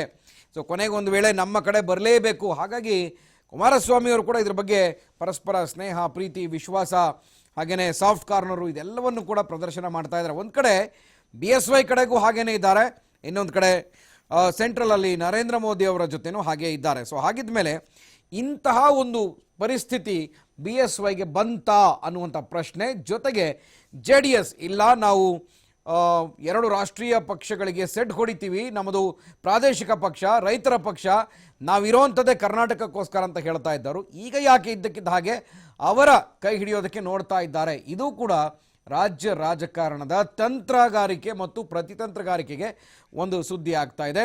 ಎಸ್, ನಮ್ಮ ಪ್ರತಿನಿಧಿ ದಶರಥ್ ಇದ್ರ ಬಗ್ಗೆ ನೇರ ಸಂಪರ್ಕದಲ್ಲಿ ಮತ್ತಷ್ಟು ಮಾಹಿತಿಯನ್ನು ಕೊಡ್ತಾರೆ. ದಶರಥ್, ಕಾಂಗ್ರೆಸ್ ಹಾಗೆ BJP 2 ರಾಷ್ಟ್ರೀಯ ಪಕ್ಷಗಳು, ಇವೆರಡಕ್ಕೂ ಸೆಡ್ಡು ಹೊಡೆಯೋದಕ್ಕೆ ಇದ್ದಂತಹ ಪಕ್ಷ ಅದು ಪ್ರಾದೇಶಿಕ ಪಕ್ಷ, ಮಣ್ಣಿನ ಮಕ್ಕಳ ಪಕ್ಷ, ರೈತರ ಪಕ್ಷ ಅನ್ಕೊಂಡಂತಹ ದೇವೇಗೌಡರ ಪಕ್ಷ ಮತ್ತು ಕುಮಾರಸ್ವಾಮಿಯವರ ಪಕ್ಷ ಅಂತಾನೆ ಫೇಮಸ್ ಆಗಿರೋ JDS. ಇದ್ದಕ್ಕಿದ್ದ ಹಾಗೆ ಇಷ್ಟು ದಿನ ಇಲ್ಲದಂತಹ ಒಂದು ಸಾಫ್ಟ್ ಕಾರ್ನರು ಇದ್ದಕ್ಕಿದ್ದ ಹಾಗೆ ಮೋದಿಯವ್ರನ್ನ ಮಾತನಾಡಿಸ್ತಾರೆ. ಅವರಿಗೆ ಅನಾಯಾಸವಾಗಿ ಮೋದಿಯವರ ಸಂಪರ್ಕ ಸಿಗುತ್ತೆ, ಆದರೆ BSYಗೆ ಸಿಗಲ್ಲ. BSYರನ್ನ ಮಾತನಾಡಿಸ್ಬೇಕು ಅಂತಂದರೆ ಕೆಳಗಡೆ ಪರಿಷತ್ನಲ್ಲಿ ಬಂದಂಥ ಸಂದರ್ಭದಲ್ಲಿ ಇದ್ದಕ್ಕಿದ್ದ ಹಾಗೆ ಅವರ ಜೊತೆ ಮರ್ಜ್ ಮಾಡುವಂಥ ಮಾತುಗಳು ಬರ್ತವೆ. ಆಮೇಲೆ ಒಂದು ಹೇಳಿಕೆ ಕೊಡ್ತಾರೆ, ಆ ಥರ ಏನಿಲ್ಲ ಅಂತ. ಸೊ ಇದೆಲ್ಲವನ್ನು ನೋಡ್ತಾ ಇದ್ರೆ JDSಗೆ BJP ಅನಿವಾರ್ಯತೆ ಇದೆಯಾ ಅಥವಾ CMಗೆ JDSನ ಅನಿವಾರ್ಯತೆ ಇದೆಯಾ ಅಂತ? ಗುರುಪ್ರಸಾದ್, ರಾಜ್ಯ ರಾಜಕಾರಣದಲ್ಲಿ ಸಾಕಷ್ಟು ಬದಲಾವಣೆಗಳಾಗಿದ್ದಾವೆ. ಬದಲಾವಣೆಯ ಈ ಸಂದರ್ಭದಲ್ಲಿ ವಿಚಿತ್ರ ರೀತಿಯ ವಿಶಿಷ್ಟವಾದ ಕಾಂಬಿನೇಷನ್ಗಳು ವರ್ಕೌಟ್ ಆಗ್ತಿದ್ವಿ. ಯಾರು ರಾಜಕೀಯವಾಗಿ ಬದ್ಧ ಎದುರಾಳಿಗಳು, ವೈರಿಗಳು ಅಂತ ಅನ್ಸ್ಕೊಂಡಿದ್ರು, ಅವರೇ ಇದೀಗ ಸಾಕಷ್ಟು ಲವ್ ಆಗಿದೆ ಅವರಿಬ್ಬರ ಮಧ್ಯೆ. ಒಂದು ರೀತಿಯ ಫ್ರೆಂಡ್ಶಿಪ್ ಇದೆ. ಅದು ಯಾವ ಫ್ರೆಂಡ್ಶಿಪ್, ಯಾವ ಕಾರಣಕ್ಕೆ ಅನ್ನೋದು ಕೂಡ ಸಾಕಷ್ಟು ರೀತಿಯ ಲೆಕ್ಕಾಚಾರಗಳು ಮತ್ತು ಅದರ ವಿಶ್ಲೇಷಣೆಗಳು ಕೂಡ ನಡೀತಾ ಇರುವಂತದ್ದು. ಶತಾಯ ಗತಾಯ ತಮ್ಮ ಸಿಎಂ ಕುರ್ಚಿಯನ್ನ ಗಿಟ್ಟಿಸ್ಕೊಳ್ಳೇಬೇಕು, ಅಧಿಕಾರದ ಪಟ್ಟಕ್ಕೆ ಏರ್ಲೇಬೇಕು ಅಂತ ಹೇಳಿ BSY ಅಧಿಕಾರಕ್ಕೆ ಬಂದ್ರು. ಅದಕ್ಕೆ ನಡೆದಿರುವಂತ ರಾಜಕೀಯ ಪ್ರಹಸನಗಳೆಲ್ಲವೂ ಕೂಡ ನೋಡಿದ್ದೇವೆ. ಒಂದ್ ಕಡೆ ಆಪರೇಷನ್ ಕಮಲ, ಮುಂಬೈ ಪ್ರಹಸನ, ಎಲ್ಲ ಹಗ್ಗ ಜಗ್ಗಾಟದ ನಡುವೆ ಅಧಿಕಾರಕ್ಕೆ ಬಂದಂತ ಮುಖ್ಯಮಂತ್ರಿ ಯಡಿಯೂರಪ್ಪನವರ ಕುರ್ಚಿ ಇದೀಗ ಅಭದ್ರತೆಯ ಆತಂಕಕ್ಕೆ ಸಿಲುಕಿದೆ. ಹೊಸ ವರ್ಷದಲ್ಲಿ ಅದು ಕೂಡ ಸಂಕ್ರಾಂತಿಯ ನಂತರ ರಾಜ್ಯ ರಾಜಕಾರಣದಲ್ಲಿ ದೊಡ್ಡ ಮಟ್ಟದ ಕ್ರಾಂತಿ ಆಗುತ್ತೆ, ಬಹಳ ದೊಡ್ಡ ಬದಲಾವಣೆ ಆಗುತ್ತೆ ಅಂತ ಹೇಳಿ ನಿರೀಕ್ಷಿಸಲಾಗ್ತಿದೆ. ಅದರಲ್ಲೂ ಕೂಡ ಮುಖ್ಯಮಂತ್ರಿಯ ಕುರ್ಚಿಯ ಅಲುಗಾಡತೆ, ಮುಖ್ಯಮಂತ್ರಿ ಯಾವಾಗ ಬೇಕಾದ್ರೂ ಕೂಡ ಆ ಪಟ್ಟದಿಂದ ಕೆಳಗಿಳಿಸಬಹುದು ಅನ್ನೋದು ಇದೀಗ ಇಷ್ಟೂ ದಿನಗಳು ಕೂಡ ಮಾತುಗಳಿತ್ತು, ಸಾಕಷ್ಟು ಲೆಕ್ಕಾಚಾರಗಳು ನಡೀತಿತ್ತು. ಆದರೆ ಇತ್ತೀಚೆಗೆ ಆ ಮಾತುಗಳೆಲ್ಲವೂ ಕೂಡ ಸತ್ಯದ ಹತ್ರ ದಟ್ಟವಾಗ್ತಿದೆಯಾ ಅನ್ನೋದು ಕೂಡ ಈ ಮುಂದಿರುವಂತಹ ಚರ್ಚೆ. ಇನ್ನು ಸಿಎಂ ಕುರ್ಚಿಯ ಬದಲಾವಣೆಗೂ JDSಗೂ ಏನು ಸಂಬಂಧ, ಯಾಕೆ JDS ಜೊತೆ BS ಯಡಿಯೂರಪ್ಪನವರು ಬಹಳ ದೊಡ್ಡ ಪ್ರೀತಿಯನ್ನು ಇಟ್ಕೊಂಡಿದ್ದಾರೆ, ಅವರಿಬ್ಬರ ಮಧ್ಯೆ ಬಹಳ ಅನ್ಯೋನ್ಯತೆ ಇದೆ ಅಂತ ನೋಡೋದಾದ್ರೆ, ಕಳೆದ ಅಧಿಕಾರಾವಧಿಯನ್ನು ಅಂದ್ರೆ ಮೈತ್ರಿ ಸರ್ಕಾರವನ್ನ ಬೀಳಿಸಿ ಸರ್ಕಾರವನ್ನ ಅಸ್ಥಿರಗೊಳಿಸಿ ನಂತರ BJP ಸರ್ಕಾರ ಅಧಿಕಾರಕ್ಕೆ ಬಂತು. ಹಾಗೆ ನೋಡಿದ್ರೆ ಅಲ್ಲಿ ನೇರ ಎದುರಾಳಿಗಳು ಅಂತ ಹೇಳಿದ್ರೆ JDS ಹಾಗೂ BJP ಆಗಿರಬೇಕಾಗಿತ್ತು. ಆದರೆ ಬದಲಾಗಿ JDS BJP ಬಹಳ ಅನ್ಯೋನ್ಯತೆಯಿಂದ, ಬಹಳ ಒಗ್ಗಟ್ಟಿನಿಂದ ತಮ್ಮ ರಾಜಕೀಯ ಮೇಲಾಟವನ್ನ, ದಾಳಗಳನ್ನ ಉರುಳಿಸ್ತಾ ಇದ್ದಾರೆ. ಅದಕ್ಕೆ ಅದರದ್ದೇ ಆದ ಲೆಕ್ಕಾಚಾರಗಳು ಕೂಡ ಇದೆ. ಅದರಲ್ಲೂ ಪ್ರಮುಖವಾಗಿ ಮುಖ್ಯಮಂತ್ರಿ ಯಡಿಯೂರಪ್ಪನವರು ಏನಾದ್ರು ತಮ್ಮ ಕುರ್ಚಿಗೆ ಧಕ್ಕೆ ಬರುತ್ತೆ ಅಂತ ಹೇಳಿದಾದ್ರೆ, ಅವರ ಕುರ್ಚಿ ಅಲುಗಾಡುತ್ತೆ ಅಂತ ಹೇಳಿದ್ರೆ, ಖಂಡಿತವಾಗಿಯೂ ಕೂಡ ಮುಳುಗೋದೋಣಿಗೆ ಆಸರೆ ಯಾರು ಅಂತ ಹೇಳಿದ್ರೆ ತೆನವತ್ತ ಮಹಿಳೆ. ಖಂಡಿತವಾಗಿಯೂ JDSನ ಸಹಾಯವನ್ನ ಹಿಡ್ಕೊಂಡು ಹೇಗಾದ್ರೂ ಮಾಡಿ ತಮ್ಮ ಅಧಿಕಾರವನ್ನ ಉಳಿಸ್ಕೊಳ್ಬೇಕು ಅನ್ನೋ ಕಾರಣಕ್ಕಾಗಿ ಈ ರೀತಿಯ ಸೇಫ್ ಗೇಮ್ ಅನ್ನ ಮುಖ್ಯಮಂತ್ರಿ ಯಡಿಯೂರಪ್ಪನವರು ಕೂಡ ಉರುಳಿಸ್ತಾ ಇದ್ದಾರೆ. ಇನ್ನು ಪರಿಸ್ಥಿತಿಯ ಲಾಭವನ್ನ ಪಡೆದುಕೊಳ್ಳಲಿಕ್ಕೆ JDS ಕೂಡ ಹಿಂದೆ ಬಿದ್ದಿಲ್ಲ. JDS ಕೂಡ ಯಾವ ರಾಜಕೀಯ ಸನ್ನಿವೇಶದಲ್ಲಿ ಯಾವ ರೀತಿ ಬೇಕಾದರೂ ಬರಬಹುದು ಮುಂದಿನ ಸನ್ನಿವೇಶ. ಹೀಗಾಗಿ ಮುಂದಿನ ದಿನಗಳಲ್ಲಿ ಹೆಚ್ಚು ಕಮ್ಮಿ ಏನಾದರೂ ಅವಶ್ಯಕತೆ ಬಿದ್ದಿದ್ದೆ ಆದರೆ BJP ಜೊತೆ ಕೂಡ ಕೈ ಜೋಡಿಸಕ್ಕೆ ನಾವು ಸೈ ಅಂತ ಹೇಳಿ ಎಲ್ಲೋ ಒಂದು ಕಡೆ JDSನ ದಳಪತಿಗಳು ಕೂಡ ಸೂಕ್ಷ್ಮವಾಗಿ ಒಂದು ಗ್ರೀನ್ ಸಿಗ್ನಲ್ ಅನ್ನು ಕೊಟ್ಟಿದ್ದಾರೆ. ಕೆಲ ದಿನಗಳ ಹಿಂದೆ ಅಷ್ಟೇ ಮಾಜಿ CM HD ಕುಮಾರಸ್ವಾಮಿ ಅವರು ಯಾವ ರೀತಿಗೆ ಹೋಗಿತ್ತು ಅಂದ್ರೆ, ಕೇವಲ ಅದು ಸಾಫ್ಟ್ ಕಾರ್ನರ್, ಸ್ನೇಹ ಅಥವಾ ಸರ್ಕಾರದ ಮುಖ್ಯಮಂತ್ರಿಯ ಜೊತೆ ಒಡನಾಟ ಮಾತ್ರವಲ್ಲ, ಪಕ್ಷವನ್ನ BJP ಜೊತೆ ಮರ್ಜ್ ಮಾಡ್ತಾರೆ ಅನ್ನೋ ಲೆವೆಲ್ಗೆ ಸಾಕಷ್ಟು ದೊಡ್ಡ ಮಟ್ಟದ ಚರ್ಚೆಗಳು ಜೊತೆಗೆ ಆ ಲೆಕ್ಕಾಚಾರಗಳು, ವಿಶ್ಲೇಷಣೆಗಳು ಶುರುವಾಗಿದ್ವು. ಆಗ ಕೊನೆಗೆ ಅಂತಿಮವಾಗಿ ದೇವೇಗೌಡರು ಯಾವುದೇ ಕಾರಣಕ್ಕೂ ಪಕ್ಷವನ್ನ ಮರ್ಜ್ ಮಾಡೋದಿಲ್ಲ ಅಂತ ಹೇಳಿದ್ರು. ಆದರೂ ಕೂಡ ಮುಖ್ಯಮಂತ್ರಿ ಯಡಿಯೂರಪ್ಪನವ್ರ ಜೊತೆ ಮಾಜಿ ಮುಖ್ಯಮಂತ್ರಿ HD ಕುಮಾರಸ್ವಾಮಿ ಅವರು ಅವರ ಅನ್ಯೋನ್ಯವಾಗಿದ್ದಾರೆ. ಬಹಳ ಒಂದು ರೀತಿಯಲ್ಲಿ ಅವರ ಅಂಡರ್ಸ್ಟ್ಯಾಂಡಿಂಗ್, ಕ್ಯಾಲ್ಕುಲೇಷನ್ ನೋಡಿದ್ರೆ ಖಂಡಿತವಾಗಿಯೂ ಕೂಡ ಆಶ್ಚರ್ಯ ಅಂತ ಹೇಳಿಸುತ್ತೆ. ಯಾಕಂತ ಹೇಳಿದ್ರೆ ಎಲ್ಲೋ ಒಂದ್ ಕಡೆ ಹೈಕಮಾಂಡ್ ಲೆಕ್ಕಾಚಾರದಲ್ಲೂ ಕೂಡ ಸಾಕಷ್ಟು ದೊಡ್ಡ ಮಟ್ಟದಲ್ಲಿ ಚರ್ಚೆಗಳು ನಡೀತಾ ಇದೆ. ಮಾತ್ರವಲ್ಲ, ಸ್ಥಳೀಯ ನಾಯಕತ್ವದಲ್ಲೂ ಅದು ಸ್ವಪಕ್ಷದಲ್ಲೇ BJPಯ ನಾಯಕರೇ ಅಸಮಾಧಾನದ ಬಂಡಾಯದ ಬಾವುಟವನ್ನ ಆಗಾಗ ಆರಿಸ್ತಾ ಇರ್ತಾರೆ. ಮಾತ್ರವಲ್ಲ, ಊಟದ ನೆಪದಲ್ಲೂ ಸೇರ್ಕೊಂಡು ಕೂಡ ನಾಯಕತ್ವ ಬದಲಾವಣೆ ಬಗ್ಗೆ ಚರ್ಚೆ ಮಾಡ್ತಿರ್ತಾರೆ. ಸೊ ಇಂಥ ಸಂದರ್ಭದಲ್ಲಿ ಯಾವುದೇ ಸಂದರ್ಭದಲ್ಲಿ ಇಂಥ ಘಟನೆ ಬಂದಿದ್ದೆ ಆದ್ರೆ ಖಂಡಿತವಾಗೂ JDS ಸಖ್ಯವನ್ನ ಬೆಳೆಸಬಹುದು. JDS ಜೊತೆ ಹೊಂದಾಣಿಕೆಯಿಂದ ಇರೋದೇ ಸೂಕ್ತ ಅಂತ ಹೇಳಿ ಮುಖ್ಯಮಂತ್ರಿ ಕೂಡ ಭಾವಿಸಿದಂತೆ ಕಾಣಿಸ್ತಾ ಇದೆ. ಸೊ ಒಟ್ಟಿನಲ್ಲಿ ಇವರಿಬ್ಬರ ಕಾಂಬಿನೇಷನ್ ಯಾವ ರೀತಿ ವರ್ಕೌಟ್ ಆಗುತ್ತೆ, ಪರಿಸ್ಥಿತಿಯ ಲಾಭವನ್ನ ಪಡೆದುಕೊಳ್ಳಲಿಕ್ಕೆ JDS ಹವಣಿಸ್ತಾ ಇದೆ. ಅದು ಎಷ್ಟರ ಮಟ್ಟಿಗೆ ವರ್ಕೌಟ್ ಆಗುತ್ತೋ ಗೊತ್ತಿಲ್ಲ. ಸದ್ಯಕ್ಕಂತೂ ಬೀಸೋ ದೋಣೆಯಿಂದ ಪಾರಾಗ್ಲಿಕ್ಕೆ, ಅಧಿಕಾರದ ಕುರ್ಚಿಯ ಮೇಲೆ ತೂಗ್ತಾ ಇರುವಂತ ತೂಗುಗತಿಯಿಂದ ತಪ್ಪಿಸ್ಕೊಳ್ಳಿಕ್ಕೆ JDS ಬೆಂಬಲ ಇದೆ ಅಂತ ತೋರಿಸ್ಕೊಳ್ಳೋದು ಕೂಡ ಯಡಿಯೂರಪ್ಪನವರಿಗೆ ಅತ್ಯಂತ ಅನಿವಾರ್ಯವಾಗಿರುವಂತ ಈ ಸಂದರ್ಭದಲ್ಲಿ JDS ಇದೀಗ ಮತ್ತೊಮ್ಮೆ ಎಲ್ಲೊಂದ್ ಕಡೆ ಮಾಸ್ಟರ್ ಗೇಮ್ ಮಾಡ್ತಾ ಇದೆ, ಮಾಸ್ಟರ್ ಪ್ಲಾನ್ ಮಾಡ್ತಾ ಇದೆ. ಎಲ್ಲೊಂದ್ ಕಡೆ ಅವ್ರಿಗೆ ಎರಡೂ ಪಕ್ಷಗಳ ನಡುವಣ ಅವರೇ ಕಿಂಗ್ ಮೇಕರ್ ಆಗುವಂತ ಎಲ್ಲ ಸೂಚನೆಗಳನ್ನ ಕಳೆದ ದಿನಗಳಲ್ಲೂ ಕೂಡ ನೋಡಿದ್ದೇವೆ. ವರ್ಕೌಟ್ ನಡೀತಾ ಇರ್ಬೋದು ಅಂತ ಅನ್ಸುತ್ತೆ. ದಶರಥ್, ಎಸ್ ಮಾತನಾಡ್ತೀನಿ. ಶಿವು, ಇನ್ನು ಈ ಎಲ್ಲ ಒಳಸುಳಿಗಳು ಎಲ್ರಿಗೂ ಕೂಡ ಗೊತ್ತಿರುವಂಥದ್ದೇ. BSY ಏನು ಚಾಪೆ ಕೆಳಗಡೆ ಅವ್ರು ತೂರಿದ್ರೆ ಇವರು ರಂಗೋಲೆ ಕೆಳಗಡೆ ಹೋಗುವಂತಾರೆ. ಆದರೆ ಸದ್ಯಕ್ಕೆ ಮೌನವಾಗಿದ್ದಾರೆ BSY. ನೋಡೋಣ ಇವರೆಲ್ಲ ಏನೇನು ಆಟಗಳಾಡ್ತಾರೆ ನೋಡೋಣ, ಆಮೇಲೆ ನಮ್ಮದು ಒಂದು ಕಾಯಿ ಉರುಡಿಸೋಣ ಪಗಡೆ ಅಂತ ಅಂದ್ಕೊಂಡಿದ್ದಾರಾ ಗೊತ್ತಿಲ್ಲ. ಬಟ್ ಶಿಸ್ತಿನ ಪಕ್ಷದಲ್ಲಿ ಇಷ್ಟೆಲ್ಲ ನಡೀತಾ ಇದೆ ಒಳಗಡೆ ರಣತಂತ್ರ ಅಂತಂದರೆ BJPಗೆ ಇದು ಅನಿವಾರ್ಯ ಆಗಿತ್ತಾ BSYರನ್ನ ಕೆಳಗಿಳಿಸೋದು ಅಂತ ಒಂದು ಪ್ರಶ್ನೆ ಬರುತ್ತೆ. ಸೊ ಕಾಂಗ್ರೆಸ್ ಯಾವ ರೀತಿ ಈ ಒಂದು ಅಪೋರ್ಚುನಿಟಿಯನ್ನು ಕಾಯ್ತಾ ಇದೆ ಅಂತ ಶಿವು. ಗುರುಪ್ರಸಾದ್, ಈಗಾಗಲೇ ಬಿಜೆಪಿ ಪಕ್ಷದಲ್ಲಿ ನಡೀತಾ ಇರುವಂತಹ ಗೊಂದಲಗಳು, ಭಿನ್ನಮತ ಮತ್ತು ನಾಯಕತ್ವ ಬದಲಾವಣೆಯ ವಿಚಾರ ಏನಿದೆ, ಇದು ಕಾಂಗ್ರೆಸ್ಸು ಕಾದು ನೋಡುವ ಒಂದು ತಂತ್ರಕ್ಕೆ ಮೊರೆ ಹೋಗಿದೆ. ಯಾಕೆಂದರೆ ತಮಗೆ ಒಂದು ಕಡೆ ಏನಾದರೂ ನಾಯಕತ್ವ ಬದಲಾವಣೆ ಆದರೂ ಕೂಡ ಸರ್ಕಾರವನ್ನು ರಚನೆ ಮಾಡೋದಕ್ಕೆ ಸಾಧ್ಯ ಇಲ್ಲ ಅನ್ನುವಂಥದ್ದು ಕಾಂಗ್ರೆಸ್ ನಾಯಕರಿಗೆ ಕೂಡ ಗೊತ್ತಿದೆ. ಅದರಲ್ಲೂ ಪ್ರಮುಖವಾಗಿ ಪ್ರತಿಪಕ್ಷ ನಾಯಕ ಸಿದ್ದರಾಮಯ್ಯ, ನಮಗೆ ಈ ಅಧಿಕಾರವೇ ಬೇಡ, ಯಡಿಯೂರಪ್ಪನವರೇ ಮುಂದುವರಿಲಿ, ಯಾಕೆಂದರೆ ನಾವು ಅಧಿಕಾರಕ್ಕೆ ಮೈತ್ರಿ ಮಾಡಿಕೊಂಡು ಅಧಿಕಾರಕ್ಕೆ ಹೋದರೆ ಮತ್ತೊಮ್ಮೆ ಸಮಸ್ಯೆ ಆಗತ್ತೆ ಅನ್ನುವಂತಹ ನಿಟ್ಟಿನಲ್ಲಿ ಅವರು ನಾವು ಚುನಾವಣೆಗೆ ರೆಡಿ ಆಗ್ತಾ ಇದ್ದೇವೆ ಅನ್ನುವಂಥ ಒಂದು ಮಾತನ್ನು ಈಗಾಗಲೇ ಬಹಳ ಸ್ಪಷ್ಟವಾಗಿ ಹೇಳಿದ್ದಾರೆ.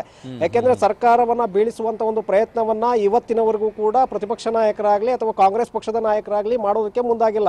ಯಾಕೆಂದರೆ ಅದನ್ನು ಮಾಡಿದರೆ, ಒಂದು ವೇಳೆ ಬೀಳಿಸುವಂಥ ಒಂದು ಪ್ರಯತ್ನವನ್ನು ಮಾಡಿದರೆ ಪಕ್ಷಕ್ಕೆ ಮತ್ತಷ್ಟು ಸಂಕಷ್ಟ ಎದುರಾಗತ್ತೆ ಅನ್ನುವಂಥದ್ದು, ಅಂದರೆ ಮೈನಸ್ ಆಗತ್ತೆ ಪಕ್ಷಕ್ಕೆ. ಅದು ಎಲ್ಲ ಒಂದು ಕಡೆ BJP ಅವರನ್ನು ಬೀಳಿಸಿದ್ರು ಅನ್ನುವಂಥದ್ದನ್ನು ಬಿಂಬಿಸೋದು ಅವ್ರಿಗೆ ಅನುಕೂಲ ಮಾಡಿಕೊಟ್ಟಂತಾಗತ್ತೆ. ಸುಮ್ಮನೆ ಅವ್ರ ಪಾಡಿಗೆ ಅವರು ಬಿಟ್ರೆ ಅವರೇ ಈ ರೀತಿಯಾಗಿ ಗಲಾಟೆಗಳನ್ನ ಗದ್ದಲಗಳನ್ನ ಮಾಡಿಕೊಂಡು ಕೊನೆಗೆ ಅವರೇ ಕೆಳಗಿಳಿಬೇಕಾಗತ್ತೆ ಅನ್ನುವಂತಹ ನಿಟ್ಟಿನಲ್ಲಿ ಕಾಂಗ್ರೆಸ್ ನಾಯಕರು ಕೂಡ ಕಾದು ಕುಳಿತಿದ್ದಾರೆ. ಯಾಕೆಂದ್ರೆ ಆದಷ್ಟು ಬೇಗ ಚುನಾವಣೆ ಬಂದ್ರೆ ಆಗ ಕಾಂಗ್ರೆಸ್ ಪಕ್ಷ ಮತ್ತೊಮ್ಮೆ ಅಧಿಕಾರಕ್ಕೆ ಬರೋದಕ್ಕೆ ಜನ ಒಲವನ್ನು ತೋರಿಸ್ತಾರೆ ಅನ್ನುವಂಥ ನಿಟ್ಟಿನಲ್ಲಿ ಕಾಂಗ್ರೆಸ್ ಪಕ್ಷದ ನಾಯಕರು ಕೂಡ ಕಾಯ್ತಾ ಇದ್ದಾರೆ. ಹಾಗಾಗಿ ಪಕ್ಷ ಸಂಘಟನೆಯತ್ತ ಅವರು ಹೆಚ್ಚಿನ ಒತ್ತನ್ನು ಕೊಡ್ತಾ ಇರುವಂಥದ್ದು. ಗುರುಪ್ರಸಾದ್ ಅವರು ಈ ರೀತಿಯಾದಂಥ, ಅಂದರೆ BJPಯಲ್ಲಿ ಏನು ನಡೀತಾ ಇದೆ ಅಲ್ಲಿನ ಅಸಮಾಧಾನಗಳನ್ನ ನಾವೇನಾದರೂ ಎನ್ಕ್ಯಾಶ್ ಮಾಡ್ಕೊಳ್ಬಹುದಾ ಅನ್ನುವಂಥ ನಿಟ್ಟಿನಲ್ಲಿ ಅವರು ಕಾದುಕೊಳ್ತಿಲ್ಲ. ಬಟ್ ಅವರಾಗೆ ಅವರು ಕಿತ್ತಾಡಿಕೊಂಡು ಕೆಳಗೆ ಬೀಳಲಿ, ಆ ನಂತರ ಚುನಾವಣೆ ಎದುರಾಗಲಿ, ಆಗ ನಾವು ಸಂಪೂರ್ಣವಾದಂಥ ಬಹುಮತದ ಸರ್ಕಾರವನ್ನು ಅಧಿಕಾರಕ್ಕೆ ತರೋದಕ್ಕೆ ನಾವು ಪ್ರಯತ್ನವನ್ನು ಮಾಡೋಣ ಅನ್ನುವಂಥ ನಿಟ್ಟಿನಲ್ಲಿ ಅದಕ್ಕೆ ಬೇಕಾದಂಥ ಪೂರಕ ಸಿದ್ಧತೆಗಳನ್ನು ಕಾಂಗ್ರೆಸ್ ಪಕ್ಷದ ನಾಯಕರು ಮಾಡ್ಕೊಳ್ತಾ ಇರುವಂಥದ್ದು. ಓಕೆ ಶಿವು, ಥ್ಯಾಂಕ್ ಯು ಮಾಹಿತಿಗೆ.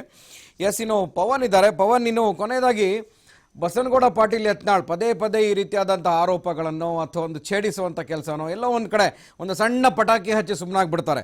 ಬಟ್ BJP ಶಿಸ್ತಿನ ಪಕ್ಷ ಇಂಥದನ್ನೆಲ್ಲ ಸಹಿಸೋದಿಲ್ಲ. ಯಾಕೆ ರಾಜ್ಯಾಧ್ಯಕ್ಷ ನಳಿನ್ ಕುಮಾರ್ ಕಟೀಲ್ ಆಗಲಿ ಅವ್ರನ್ನ ಸುಮ್ಮನಿರಿಸುವಂಥ ಪ್ರಯತ್ನ ಮಾಡಲ್ಲ, ಹೈಕಮಾಂಡಿಂದ ಕೂಡ ಸುಮ್ಮನಿರಿಸುವಂಥ ಪ್ರಯತ್ನ ಆಗಲ್ಲ, BSY ಕೂಡ ಏನು ಅಂದ್ಕೊಂಡ್ರು ಸುಮ್ಮನೆ ಇದ್ದಾರೆ, ಯಾಕೆ ಅಂತ. ಸೊ ಅಂದರೆ ಎಲ್ಲೋ ಹೈಕಮಾಂಡ್ ಇವ್ರನ್ನ ಚೂ ಬಿಟ್ಟು ಈ ರೀತಿಯಾದಂಥ ಒಂದು ವಾತಾವರಣವನ್ನು ಸೃಷ್ಟಿ ಮಾಡಿದ್ಯಾ ಇದುವರೆಗೆ ಅಂತ.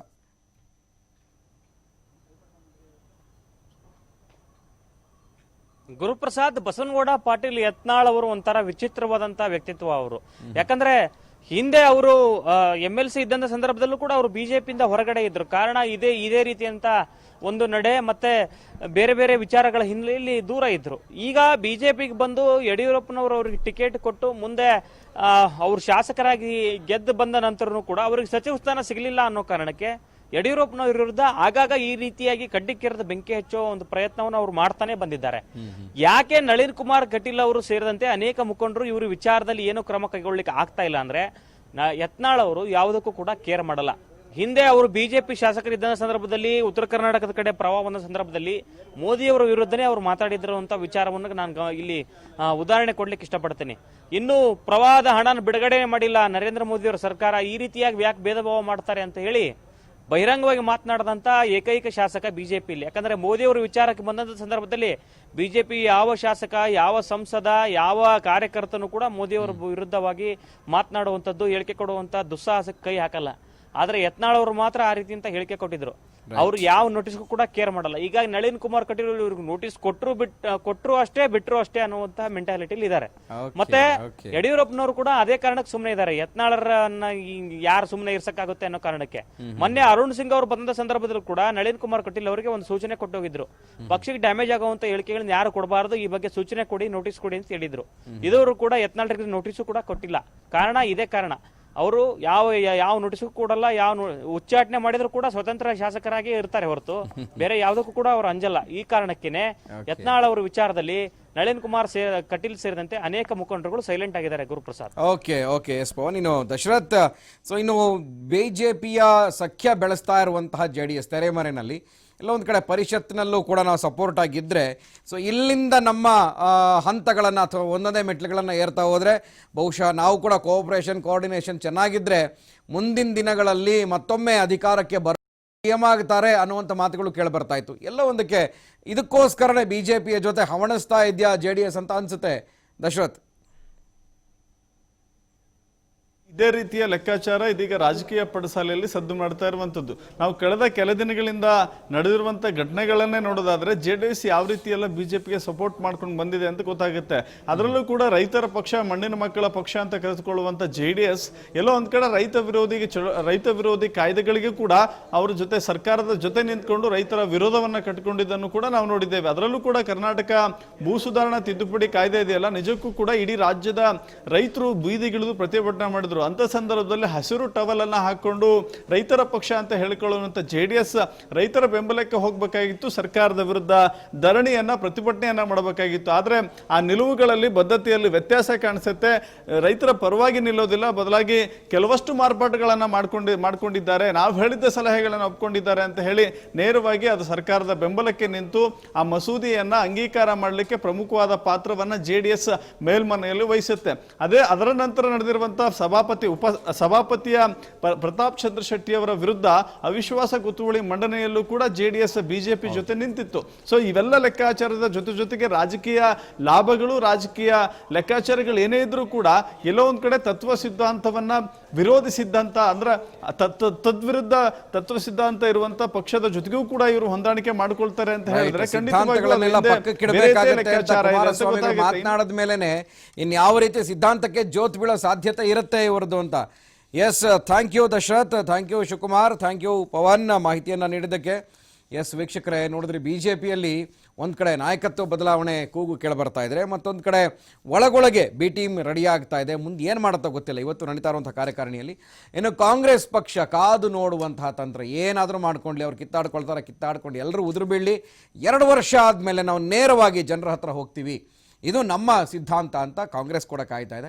ಆದರೆ ಜೆ ಡಿ ಎಸ್ ಹಬ್ಬಸ್ತಾ ಇರೋದು ಎಲ್ಲೋ ಒಂದು ಕಡೆ, ಈಗ ಕಾಂಗ್ರೆಸ್ದವರು ನಮ್ಮನ್ನು ಕೈ ಬಿಟ್ಟರು, ಬಿ ಜೆ ಪಿಯವರು ಕೈ ಬಿಟ್ಟರೆ ಹೆಂಗಪ್ಪ 20-30 ಸೀಟ್ ತೆಗೆದುಕೊಂಡು ಹೆಂಗೆ ಸಾಧ್ಯ? ದಳಪತಿಗಳು ಕೂಡ ಎಷ್ಟೋ ಜನ ವಿರುದ್ಧವಾಗಿಬಿಟ್ಟಿದ್ದಾರೆ, ಗುಬ್ಬಿ ಕ್ಷೇತ್ರದ ಶಾಸಕರು, ಹಾಗೆ ಹಲವಾರು ಇನ್ನೂ ಸಾಕಷ್ಟು ಜನ ಹೋಗ್ಬೋದು. ಕುಮಾರಸ್ವಾಮಿಯವರು ಹೇಳ್ಬಿಟ್ಟಿದ್ದಾರೆ, ಹೋಗೋರೆಲ್ಲ ಹೋಗ್ಬಿಡ್ಬೋದು, ನಾನು ಯಾರನ್ನೂ ಹಿಡ್ಕೊಳ್ಳೋದಿಲ್ಲ ಅಂತ ಹೇಳಿದ್ದಾರೆ. ಸೊ ಇಂತಹ ಸಂದರ್ಭದಲ್ಲಿ ಯಾವುದಾದ್ರೂ ಒಂದು ಸಖ್ಯ ಬೇಕು. ಸೊ ಇದು ರಾಜಕೀಯದ ಚದುರಂಗದ ಆಟ. ನೋಡೋಣ ಏನಾಗುತ್ತೆ ಅಂತ. ಬಿ ಜೆ ಪಿನಲ್ಲಿ ಮುಖ್ಯಮಂತ್ರಿಗಳನ್ನು ಬದಲಾಯಿಸಿದ್ರೆ ಅವರ ಟ್ರ್ಯಾಕ್ಗೆ ಅಥವಾ ಅವರ ಸೀಟ್ಗೆ ಯಾರನ್ನ ತೆಗೆದುಕೊಂಡು ಬರ್ತಾರೆ? ಬಿ ಜೆ ಪಿಯಲ್ಲಿ ಅಂಥ ನಾಯಕರು ಯಾರಿದ್ದಾರೆ? ಕಾಂಗ್ರೆಸ್ ಕೂಡ ಕಾದು ನೋಡಿ ಎಷ್ಟು ದಿನ ಕಾದು ನೋಡುತ್ತೆ. ಹಾಗೆಯೇ ಜೆ ಡಿ ಎಸ್ ಆ ಕಡೆ ಹೋಗೋದಾ ಈ ಕಡೆ ಹೋಗೋದಾ, ಯಾರ ಕಡೆ ಯೋಚನೆ ಮಾಡ್ತಾ ಇದೆ? ಇದೆಲ್ಲವೂ ಕೂಡ ರಾಜ್ಯ ರಾಜಕಾರಣದ ಸ್ವಾರಸ್ಯಕರ. ಅದರ ಜೊತೆಗೆ ಇಷ್ಟೆಲ್ಲ ಮಾಡ್ತಾ ಹೋದರೆ ಅಭಿವೃದ್ಧಿ ಯಾವಾಗ ಅನ್ನುವಂಥ ದೊಡ್ಡ ಪ್ರಶ್ನೆ ಎಲ್ಲ ಮತದಾರರಿಗೆ, ಜನಸಾಮಾನ್ಯರಿಗೆ ಎದುರಾಗುತ್ತೆ. ಇದಾಗಿತ್ತು ಇವತ್ತಿನ ವಿಶೇಷ. ನೋಡ್ತಾ ಇರಿ T5 ನ್ಯೂಸ್, ಇದು ವಾಸ್ತವದ ಪ್ರತಿರೂಪ.